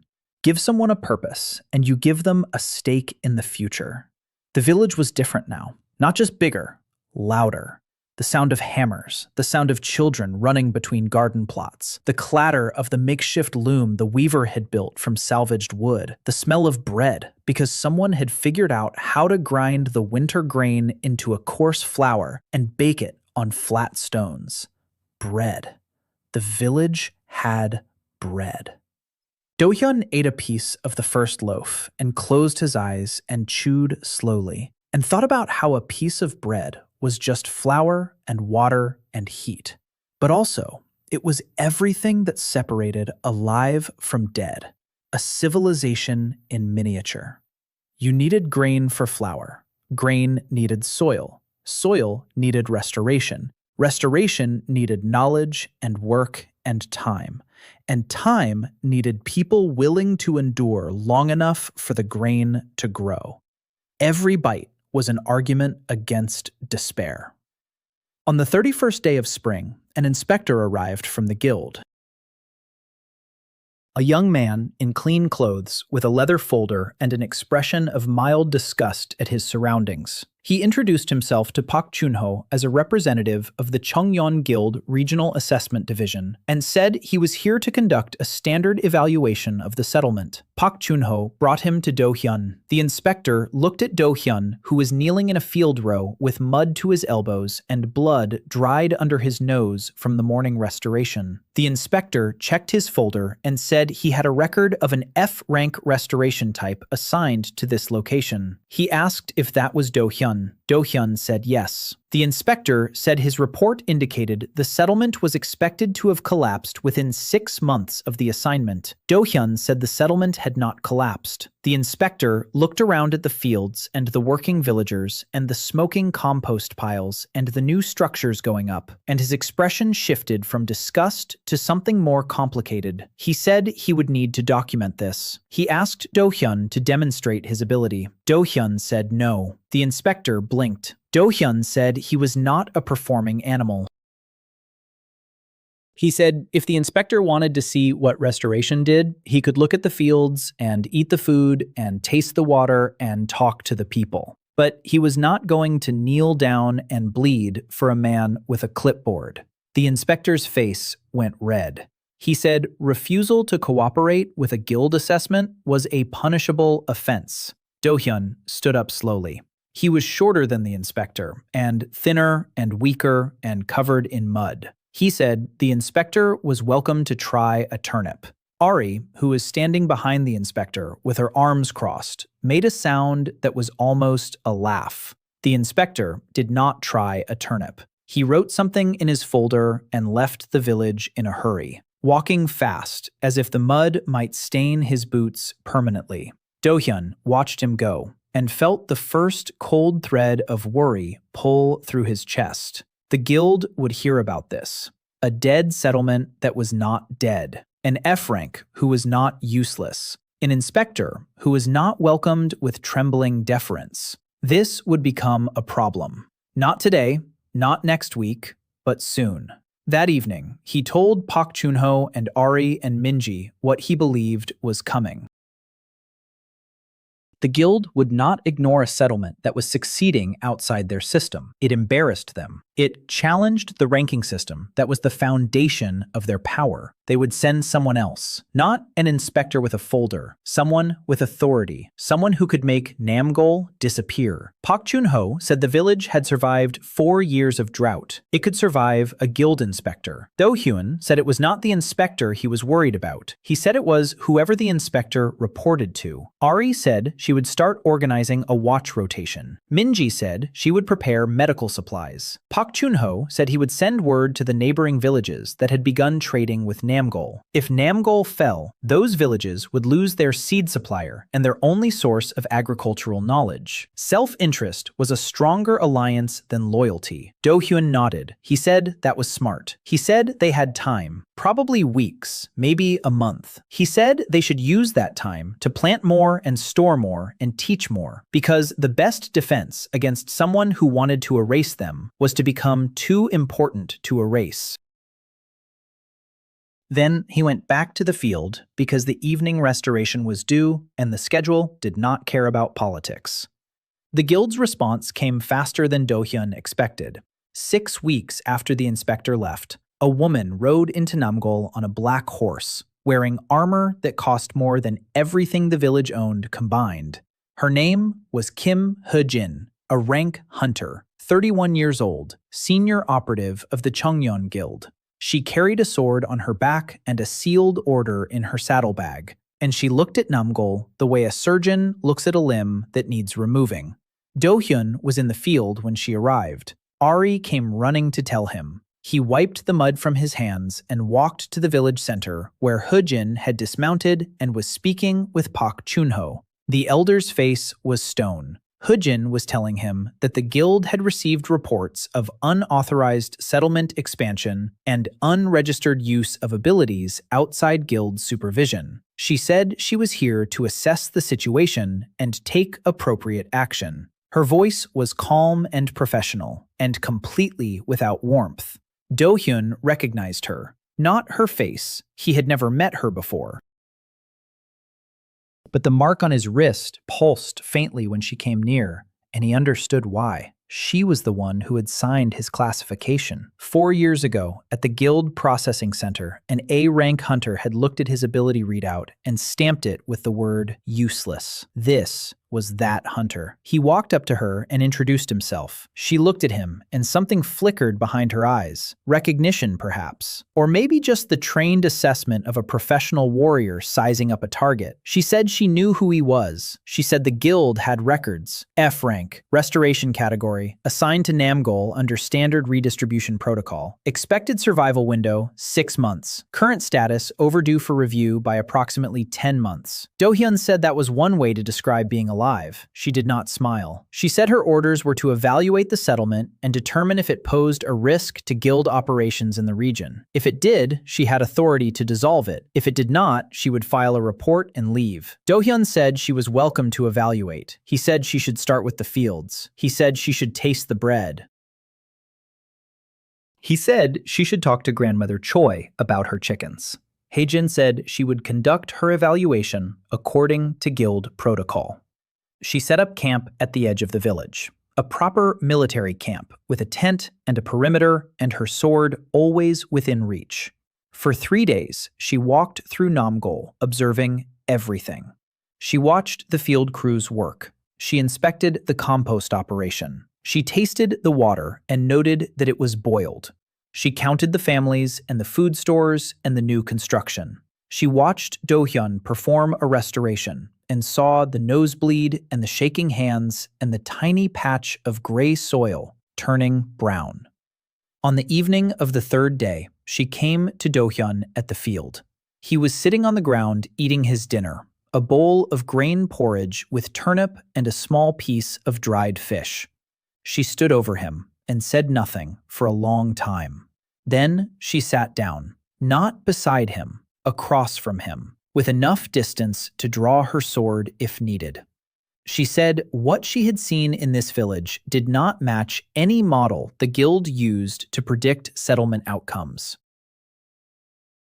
She said that by every metric of the ranking system, this village should be dead, and everyone in it should be dead, and Dohyun most of all. She said she had personally classified hundreds of ability holders, and she had never been wrong. She said his file said Restoration, Minor, Household Regeneration, and she had stamped it useless because that was what it was. Fix a cracked bowl, mend a torn cloth. Parlor tricks, not combat relevant, not strategically valuable, not worth the resources of a Guild Academy slot.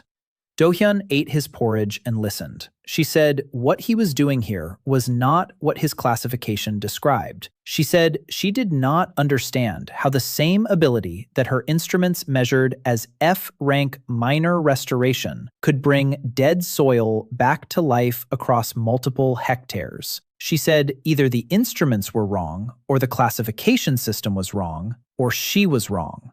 Dohyun put down his bowl. He said the instruments measured what they were designed to measure: combat power, speed, destructive potential, healing efficiency in battlefield conditions. His ability did none of those things. It was slow, it was exhausting. It produced results over weeks, not seconds.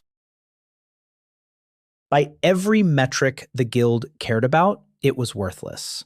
But the guild's metrics were not the only metrics that existed. He said a radish did not care about combat power. A radish cared about nitrogen and phosphorus and consistent moisture and soil temperature. And his ability spoke the language of radishes, not the language of swords. Dohyun was quiet for a long time. The sun had gone down and the village was settling into evening. Sounds of families eating together, a child laughing somewhere, the creak of the new mill wheel that the carpenter had finished last week.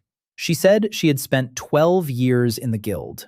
She had risen to A rank by the time she was 25. She had killed monsters in dungeons and earned commendations, and trained new hunters and sat on classification boards. She had believed completely and without reservation that the ranking system was just, that it measured what mattered, that those who ranked low deserved their place because the system was fair. She said she had signed his paper and not thought about it for a single second afterward. She said she had signed hundreds of papers like his and not thought about any of them. She said the word useless and then stopped speaking. Dohyun waited. She said she did not know what to do with her evaluation. Her orders were clear. If the settlement posed a risk to guild operations, she was to dissolve it. This village posed no military threat. It had no weapons beyond farm tools and one retired B rank who drank too much. But it posed a different kind of threat. It proved that the system was incomplete, that value existed outside the ranking framework. And that was more dangerous to the guild than any monster. Dohyun said he was not trying to destroy the guild or the ranking system. He said he was trying to feed people. She said those might be the same thing. They sat in silence as the stars came out, different stars than the ones he had known in his old life. He still could not name them. She stood up and said she would file her report in the morning. She did not say what the report would contain. She walked back to her camp. Dohyun watched her go and wondered if he had just talked a woman with a sword out of killing his village, or if he had talked her into something worse. In the morning, Dohyun did not file her report. She did not break camp either. She sat in her tent until midday, and then she came to the field where Dohyun was working and stood at the edge for an hour watching. Then she took off her armored gauntlets and set them on the ground and walked to the compost pile. She looked at it. She looked at Dohyun. She asked what needed to be done. He said the pile needed turning. She said she could do that. He gave her a wooden fork and she started turning compost. An A-rank hunter with 12 years of combat experience, turning rotting fish bones and cow dung in a field that the world had forgotten. She worked until sunset. She did not speak. When she was finished, she put the fork down and looked at her hands, which were filthy and blistered because she had not worn gloves. Dohyun saw tears on her face, but she wiped them before they reached her jaw, and he pretended he had not seen. Dohyun stayed. She folded her guild insignia into a cloth and put it in a wooden box and put the box under her cot and did not open it again. She told Dohyun that when she failed to file her report, the guild would send someone else, probably within a month, probably not another evaluator, probably someone with less interest in conversation. Dohyun said he knew. He said they had a month then. He said a lot could happen in a month. It did. The village was now 53 families and growing. The spring planting was thriving beyond anything Dohyun had projected. His restored fields were producing at 80% of optimal yield, which in dead soil country was a miracle, even if he refused to use that word. The kitchen gardens were feeding families daily with fresh greens and radishes, and the first small onions were coming up in Grandmother Choi's plot. The old woman had become something of a celebrity in the village. She was the proof of concept. Her chickens laid eggs, her cow gave milk again. Her onion row was the neatest in Namgol because she weeded it every morning at dawn, on her hands and knees, singing quietly to the plants. When new refugees arrived, the villagers brought them to Grandmother Choi's garden first. Look, it grows. If it grows for her, it will grow for you. The neighboring villages had begun sending representatives, not guild officials, farmers, elders, practical people who had heard the rumors and wanted to see for themselves. Dohyun received them all the same way. He showed them the fields. He showed them the compost, he showed them the water system and the crop rotation plan and the seed-saving process. He held nothing back. Some of them asked why he was sharing his knowledge freely. He said, because knowledge that only one person holds dies when that person dies. And the whole point of what he was doing was to make things that outlasted him. 3 villages sent apprentices, young men and women who came to learn what Dohyun called soil management and what they called earth magic. He taught them in the evenings, sitting in a circle at the edge of the cursed field, drawing diagrams in the dirt with a stick. Ari translated his more technical explanations into language that made sense to people who had never heard of microorganisms or nutrient cycles. She had become astonishingly good at this. She could take a concept like nitrogen fixation and explain it through the metaphor of a family sharing food at a table, where the legume plants were the generous aunt who always brought extra. The apprentices understood Ari's version better than Dohyun's, and he was not offended. He was grateful. Minji taught alongside him.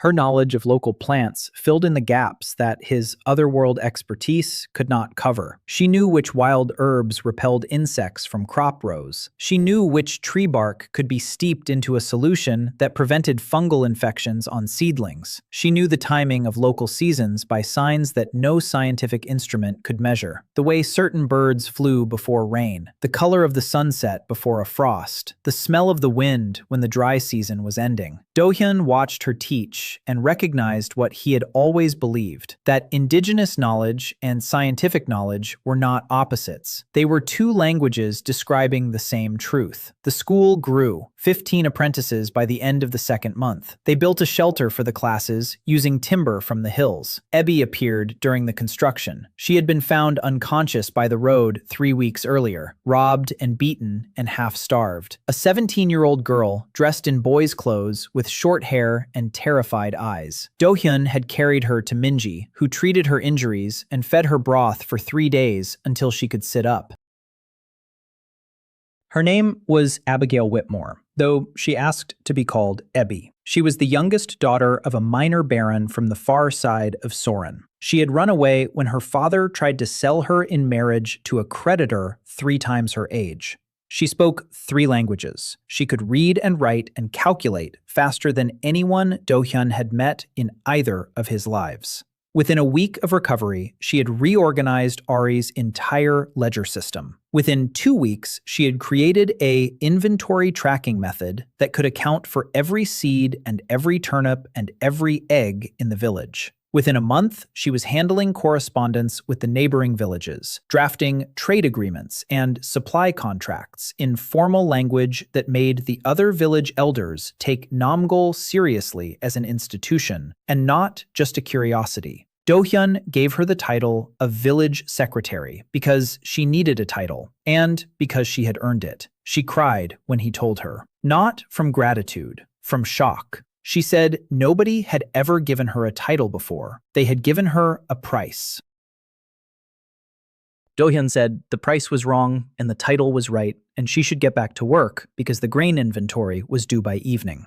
She got back to work. She smiled while she did it. A small, private smile that she thought nobody saw. Minji saw it and smiled too.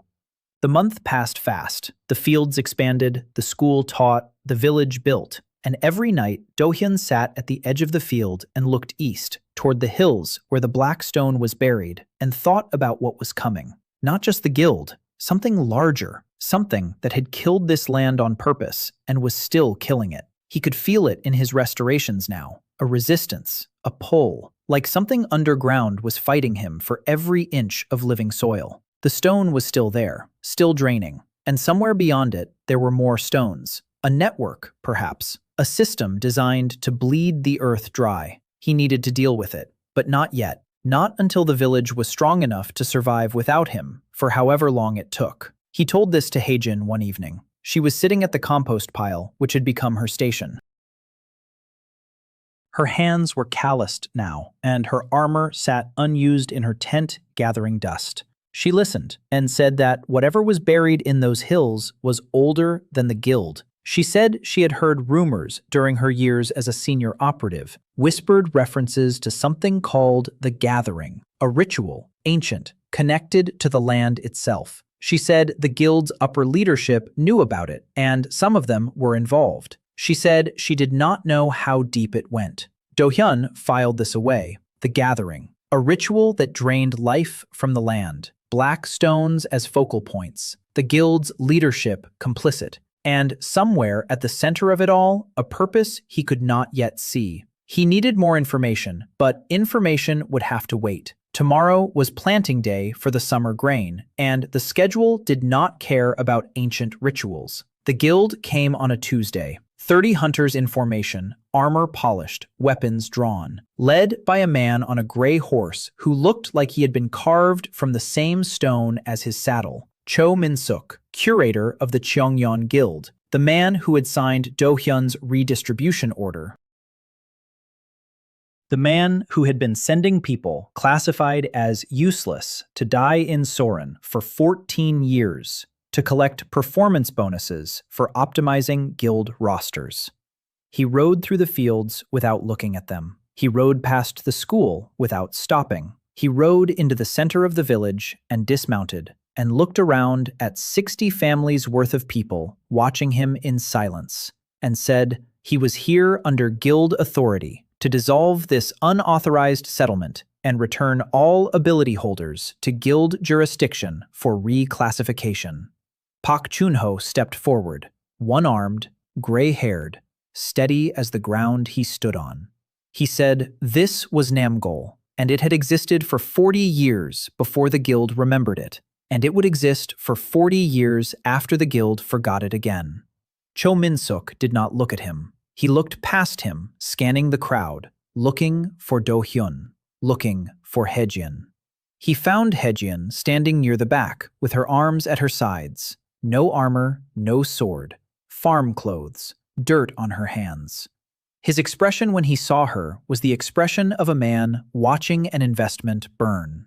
He said, "Senior Operative Kim, you failed to submit your evaluation report." She said, "Yes." He said that was dereliction of duty. She said, "Yes." He said she would face tribunal. She said that was likely. He said she had thrown away a career for dirt. She said no, she had thrown away a career for bread. He did not understand the distinction and moved on. He called for Dohyun. Dohyun was not in the village. He was at the eastern edge of the cursed field, finishing the morning restoration. He heard the commotion and walked toward the village center, with mud on his knees and blood drying under his nose. He arrived to find 30 armed hunters arranged in a semicircle and Cho Min-suk standing in the center like a man who had already decided how this story ended. Cho Min-suk looked at him, a thin man, dirty, bleeding from the nose, F-rank mark visible on his wrist. The curator said, "So this is the problem." Dohyun said he preferred to think of himself as a solution, but he understood the confusion. Cho Min-suk said the guild had authority over all ranked individuals in Haeryun. Dohyun had been classified and assigned. His assignment was redistribution, not settlement building. His activities exceeded his classification and his rank. He was in violation of Guild Statutes 4 through 11, and the penalty was forced return to Guild custody. Dohyun listened patiently. Then he said he had a question. He asked how much the curator had received in bonuses for every person he sent to die in Soren. Cho Min-suk's face went rigid. Dohyun continued. He said he had been talking to people, refugees from a dozen villages across the province. Every one of them had stories of guild-assigned individuals arriving and dying within months. Farmers, healers, craftsmen, anyone the guild classified as useless, sent to a dying province as disposal. And for each disposal, the curator received a performance credit because the guild books showed one fewer low-rank liability on the roster. Cho Min-suk said these were baseless accusations. Dohyun said Ebi had the records. 14 years of redistribution orders, names, dates, destinations, survival rates. She had compiled them from guild correspondence that Haejin had brought with her. Correspondence that the curator thought had been destroyed. Ebi stepped forward, holding a leather folder. She was small and young, and her hands shook, but her voice did not. She read the numbers. 312 individuals redistributed to Soren province over 14 years. Survival rate past 6 months. 0 until Dohyun. Cho Min-suk looked at the folder. He looked at Ebi. He looked at Haejin, who stood silent and still. He looked at the 30 hunters behind him who were listening. Some of them had expressions that were shifting, doubt, unease. The quiet arithmetic of soldiers realizing that what they had been told was clean might be dirty. The curator raised his voice. He said none of this mattered. He said the guild's authority was absolute. He said the village would be dissolved, and anyone who resisted would be classified as hostile. Dohyun looked at him and felt something that was not anger. It was sadness. He could see the man clearly now, not a monster, a coward. A small man who had made small compromises for 14 years until the weight of them was so heavy he could not put them down without being crushed. Dohyun said he was not going to resist. He said nobody here was going to resist. He said they were going to do something much worse than resist. They were going to keep farming. Cho Min-suk drew his sword. The blade caught the morning light. Several hunters behind him shifted their weight forward. Haejin's hand moved to where her sword would have been and found nothing. Ari stepped between Dohyun and the curator. Her hands were empty. Her jaw was set. Eunhae appeared from somewhere and pressed herself against Dohyun's leg. He put his hand on her head without looking down. And then the village moved. Not in attack, in statement. Families began walking from their houses to the village center, one by one, then in groups. They came carrying nothing. No weapons, no tools. They simply came and stood. Grandmother Choi with her walking stick. The Sun family with their 3 children. Kang Yeon-soo, who had not spoken a word to Dohyun in 10 months, but who now stood directly behind him like a wall. The refugees, the apprentices, the weaver, the carpenter, the goat woman. 60 families, 220 people. They stood in the open space before the guild hunters, and they did not speak, and they did not flinch. And they looked at the men with swords the way the earth looks at rain, patient, still, unimpressed. Cho Min-suk held his sword and looked at the crowd, and the sword began to lower. Not because he chose to lower it, because his arm was shaking. Because he was a man with a blade standing in front of 200 people who had already survived everything the world had thrown at them and were not afraid of one more thing. An old woman pushed through the crowd, Grandmother Choi. She walked directly up to the nearest guild hunter, a young man maybe 20 years old with a spear and a nervous face. She looked up at him and said he looked hungry and asked if he had eaten today. The hunter looked at her. He looked at his captain. He looked at Cho Min-suk. Nobody told him what to do. Grandmother Choi did not wait for an answer. She went to her house and came back with a basket of bread and began handing pieces to the hunters, one by one. They took the bread because they were human, and because the bread was warm, and because the woman giving it to them was someone's grandmother. And the training that teaches you to destroy a village does not prepare you for the moment when the village feeds you. Cho Min-suk watched his unit eat bread from the enemy.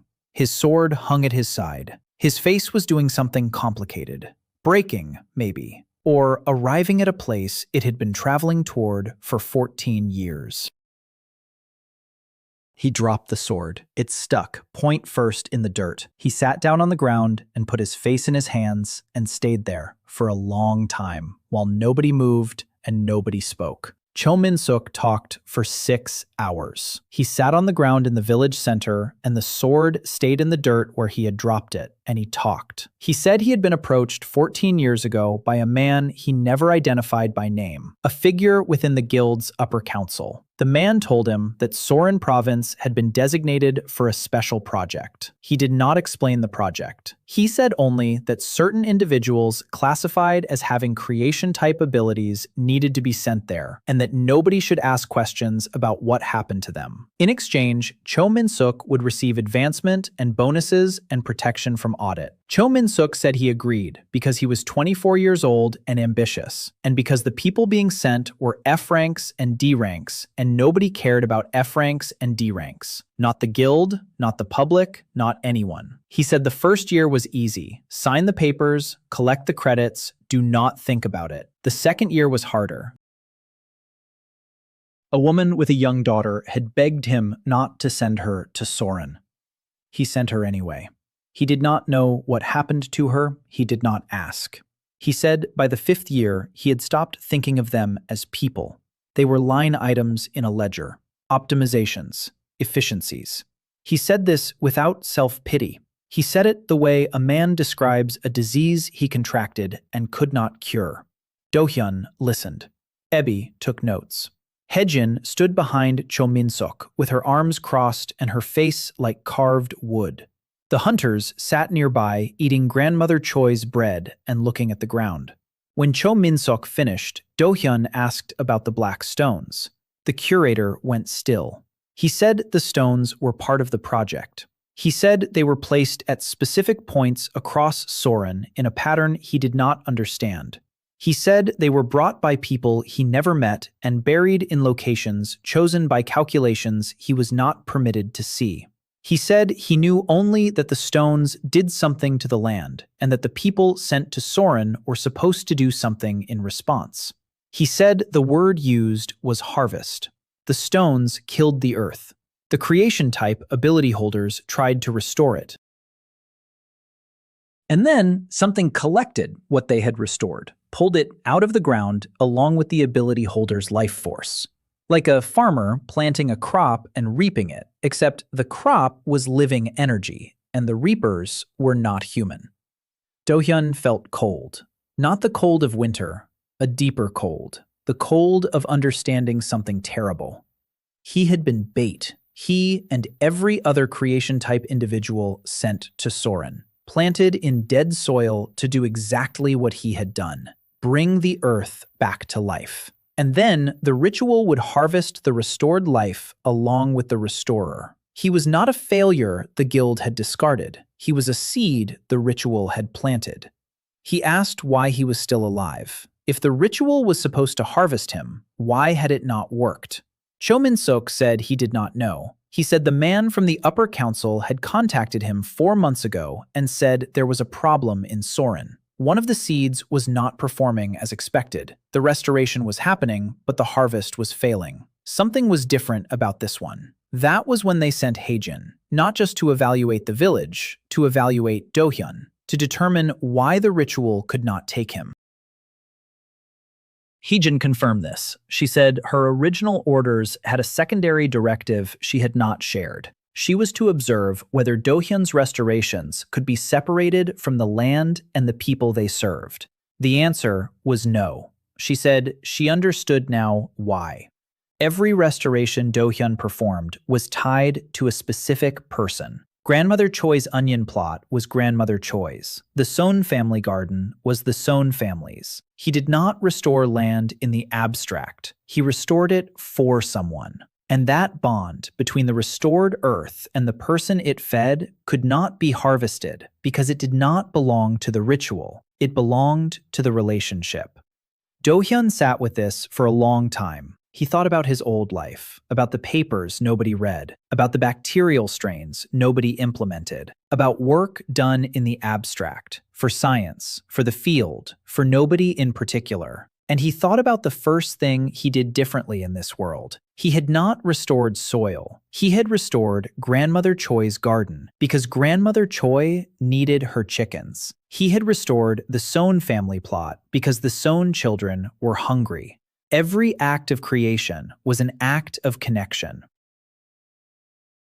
And connection was the one thing a ritual designed to steal could not take. He stood up and told Cho Min-suk that he was going to the Black Stone. Tonight, he was going to try to neutralize it. The curator said that was suicide. The stones were protected by the ritual's energy. Anyone who touched them with a creation ability would be drained. Dohyun said he understood. He said he had an idea. Minji stepped forward and said she was going with him. Ari said she was going. Haejin said she was going and picked her sword up from where it had sat in the dirt all day. Dohyun looked at them and said he needed to do the actual work alone, his ability, his risk. But he needed them nearby, because if he was right about how to do this, he would need someone to catch him when he fell. They left at dusk. Dohyun and Minji and Ari and Haejin and Kang Yeon-soo, who did not ask permission but simply fell into step behind them, carrying a lantern. They walked east into the gray hills in the fading light. Nobody spoke.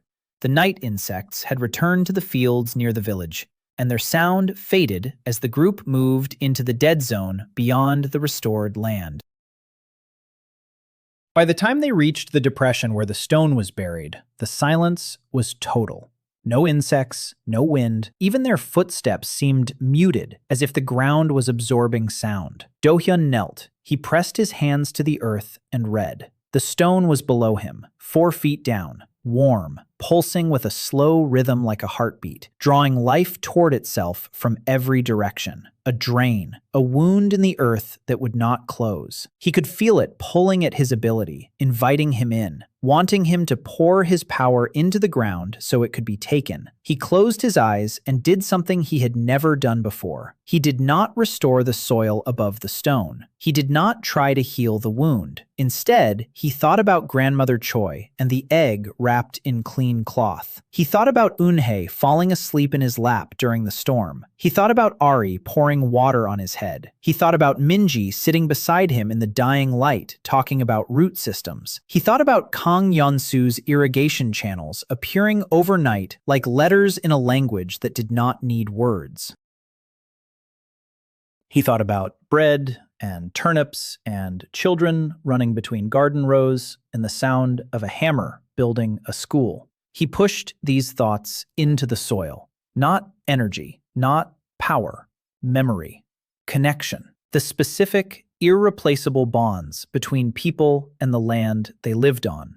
The earth shuddered. He felt it through his palms, a vibration deep underground. The stone's pull faltered, stuttered. Like a machine encountering data it was not designed to process. The ritual wanted raw life force, generic restoration energy. What Dohyun was giving it was love for specific people tied to specific places, and it could not metabolize it any more than a furnace could burn water. The nosebleed started, both nostrils this time. Blood ran down his face and dripped onto the gray soil. His vision narrowed to a tunnel. His hands were shaking so hard he could barely keep them flat on the ground. Behind him, he heard Ari say his name. He pushed harder. More memories. The first radish. Pak Chunho crying. The smell of finished compost. Ebby's small smile when he gave her a title. Haejin turning compost with tears on her face.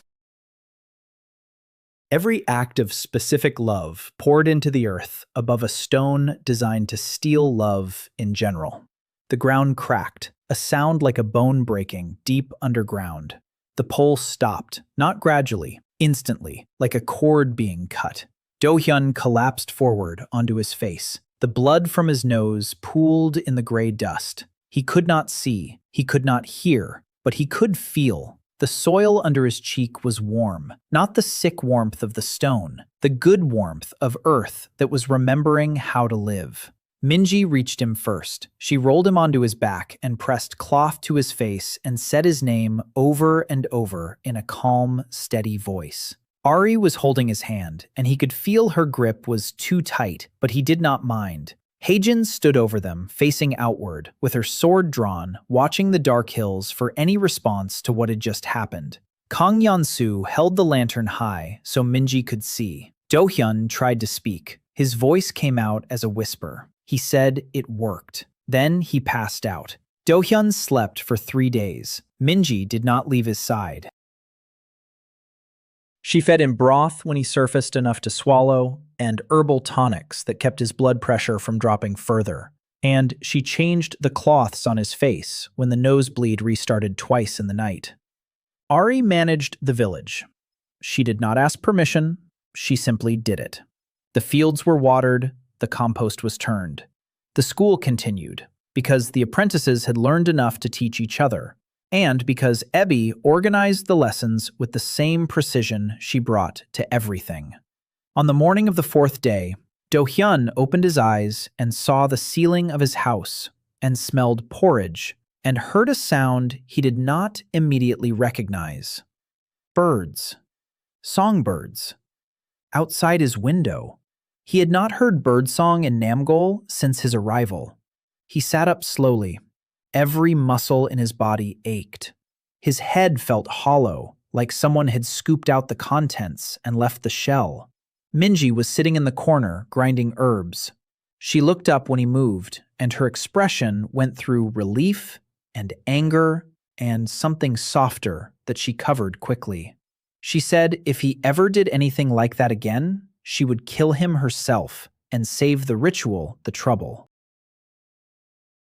He said he appreciated the concern. She said it was not concern. It was a professional assessment of a patient who was too stupid to stay within his physiological limits. He said that was also an accurate description of concern. She threw a dried herb at his head. He caught it. It was chamomile. He put it in his porridge. She made a sound that was almost a laugh and went back to her grinding. He stood up and walked outside. The village was different. He could feel it before he saw it. The air was different, lighter. The white sky had color in it for the first time. Not blue exactly, but the memory of blue, a suggestion that somewhere above the haze, the sky was still there, and the ground. He knelt and pressed his hands to the earth outside his door. The diagram bloomed, and he nearly wept. The soil was alive, not just in the restored fields, everywhere. The neutralization of the black stone had released something, a wave of recovery spreading outward from the point where the stone had cracked. The dead zone around the stone was shrinking. The water table was shifting back, slowly, over weeks and months, not days, but the direction had changed. Life was returning to Soren, not because of him, but because he had removed the thing preventing it. He stood and walked to the fields. The crops were growing. The spring planting had pushed up strong and green. The winter grain was already knee-high. And there, in the cursed field, in the rows he had restored first, all those months ago, something was happening that he had not planned. Wildflowers. Tiny blue and white blooms pushing up between the crop rows. Seeds that had been dormant in the deep soil for years, waiting for conditions to change. The land was bringing back its own plants, its own memory, its own life. Ari found him standing in the field with wildflowers around his ankles and tears running down his face. She did not say anything about the tears. She said there was a delegation waiting for him from 3 neighboring villages. He wiped his face and said he would be right there. She said also Grandmother Choi's cow had calved in the night, a healthy calf, the first live birth of livestock in Soren in 4 years. He closed his eyes. When he opened them, Ari was still standing there, watching him with an expression that she would deny having if anyone described it. She said, also, his porridge was getting cold. He said he would be right there. She said she would tell the delegation he was inspecting the fields, which was technically true. She left. He stood in the wildflowers for 1 more minute. The delegation was from 3 villages that had been trading with Namgol. They had come to propose something. They wanted to form a council, not a guild, not a government, a council of villages that recognized Namgol as the center of agricultural recovery in Soren and Dohyun as the person who had made it possible. They wanted to formally name him Earthmaster, an old title from Soren's history that had not been used in generations. It carried no military authority, no political power. It simply meant that this person understood the land, and the land responded to this person, and others should listen when this person spoke about soil. Dohyun accepted, not because he wanted a title, because the title came with responsibility, and responsibility was the only currency he trusted. Ebi drafted the formal documents, 3 copies, 1 for each village, sealed with wax and witnessed by Pak Chunho and the 3 village elders. The ceremony took 10 minutes. There was no feast because the food stores were still being rebuilt, but Grandmother Choi made tea from herbs that Minji provided, and everyone drank it standing in the field where the first radish had grown, and the moment was enough.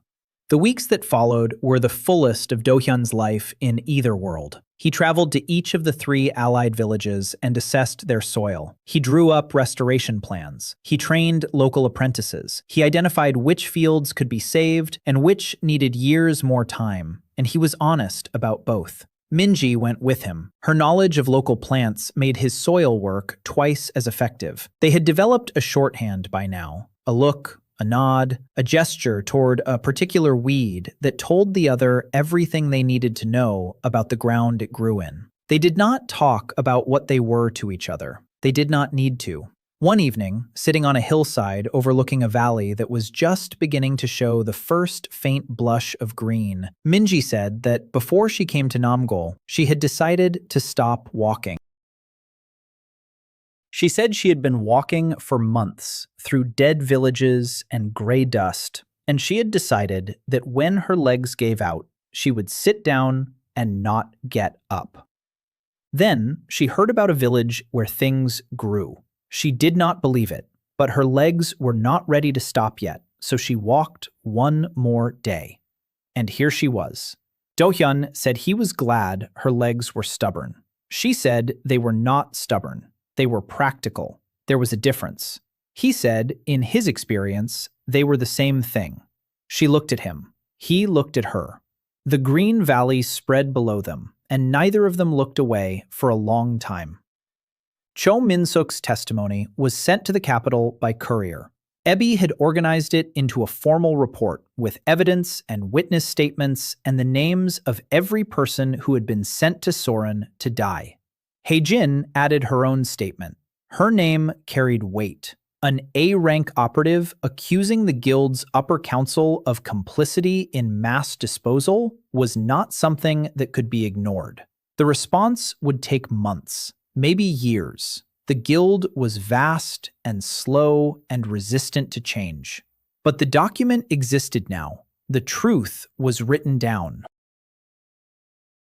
And Dohyun had learned that written things had power, even when nobody read them immediately, especially when nobody read them immediately.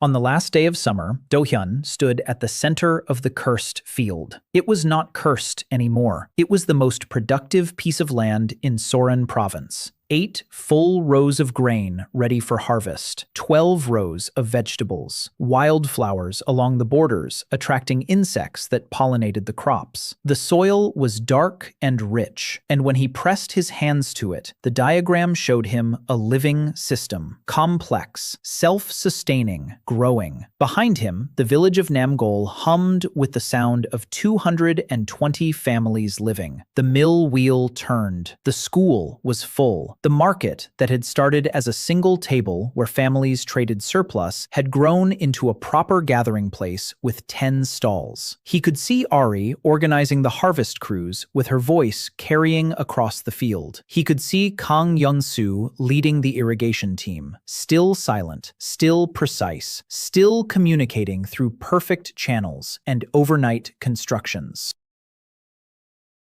He could see Abby at her desk under the school shelter, writing letters to 4 more villages that wanted to join the council.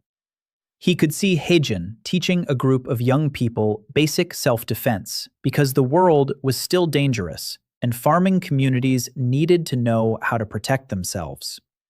He could see Grandmother Choi walking her cow and new calf past the onion rows, singing to them. He could see Minji in the herb garden she had built at the south edge of the field, the largest collection of medicinal plants in Soren, organized by use, labeled in 3 languages because Ebi insisted on proper documentation.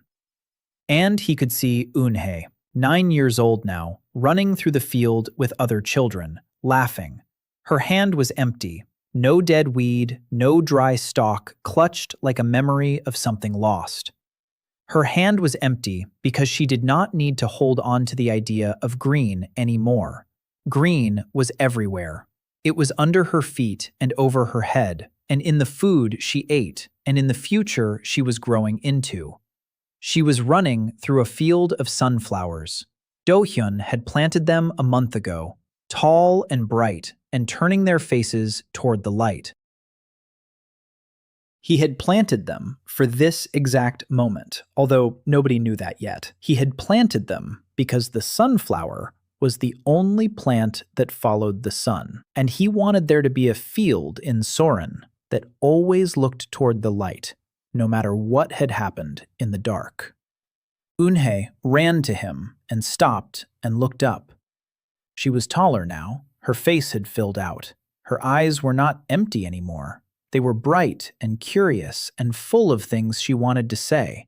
She held out her hand. In it was a small green shoot, a seedling she had grown herself in a cup of restored soil outside her house. She said she wanted to plant it in the field. She said she wanted to grow something. Dohyun knelt down so he was at her level. He looked at the seedling. Healthy roots, strong stem, good color. He looked at the girl who had been standing in a doorway, holding a dead weed on the day he arrived in this world. He took the seedling from her gently and placed it in her other hand and closed her fingers around it and said she should plant it wherever she wanted. He said the soil was ready. He said it had been waiting for her. She smiled, a full, wide smile that used her whole face. Then she turned and ran into the field to find the perfect spot. Dohyun stood and watched her go. The sun was warm on his face. The soil was warm under his feet. The village was alive behind him, and the valley was waking around him. And somewhere in the distance, past the gray hills that were not quite as gray as they used to be, the rest of Soren was waiting. There was so much work still to do. Years of it. The other stones, the ritual, the guild, the whole broken system that valued destruction over creation and ranked people by their ability to kill rather than their ability to grow. All of that was still out there. But right now, in this field, on this day, a girl was planting a seedling in soil that had been dead and was now alive. And that was enough. That was the whole point. Not an empire, not revenge, not a throne or a harem or a place in history. A field and a child on it who would never remember what hunger tasted like. Dohyun watched her dig a small hole with her hands and place the seedling in it and pat the earth down around it with careful fingers. He watched her water it from a cup she had brought. He watched her sit back and look at what she had done with an expression of such fierce, quiet pride that it hurt something in his chest. He thought about his old life, about the papers nobody read, about the research nobody funded, about the fields nobody visited, about falling asleep at the wheel at 3 in the morning because nobody cared enough to tell him to go home. And he thought about this life, about gray dust and a burning wrist and a boot in the ribs and a village that did not want him, about radish seeds in his pocket, about the first green shoot in dead soil, about Pak Chun-ho holding a radish and crying, about bread handed to soldiers by an old woman who called them hungry boys, about a compost pile that smelled like forest, about a girl with a dead weed in her fist who now ran laughing through sunflowers.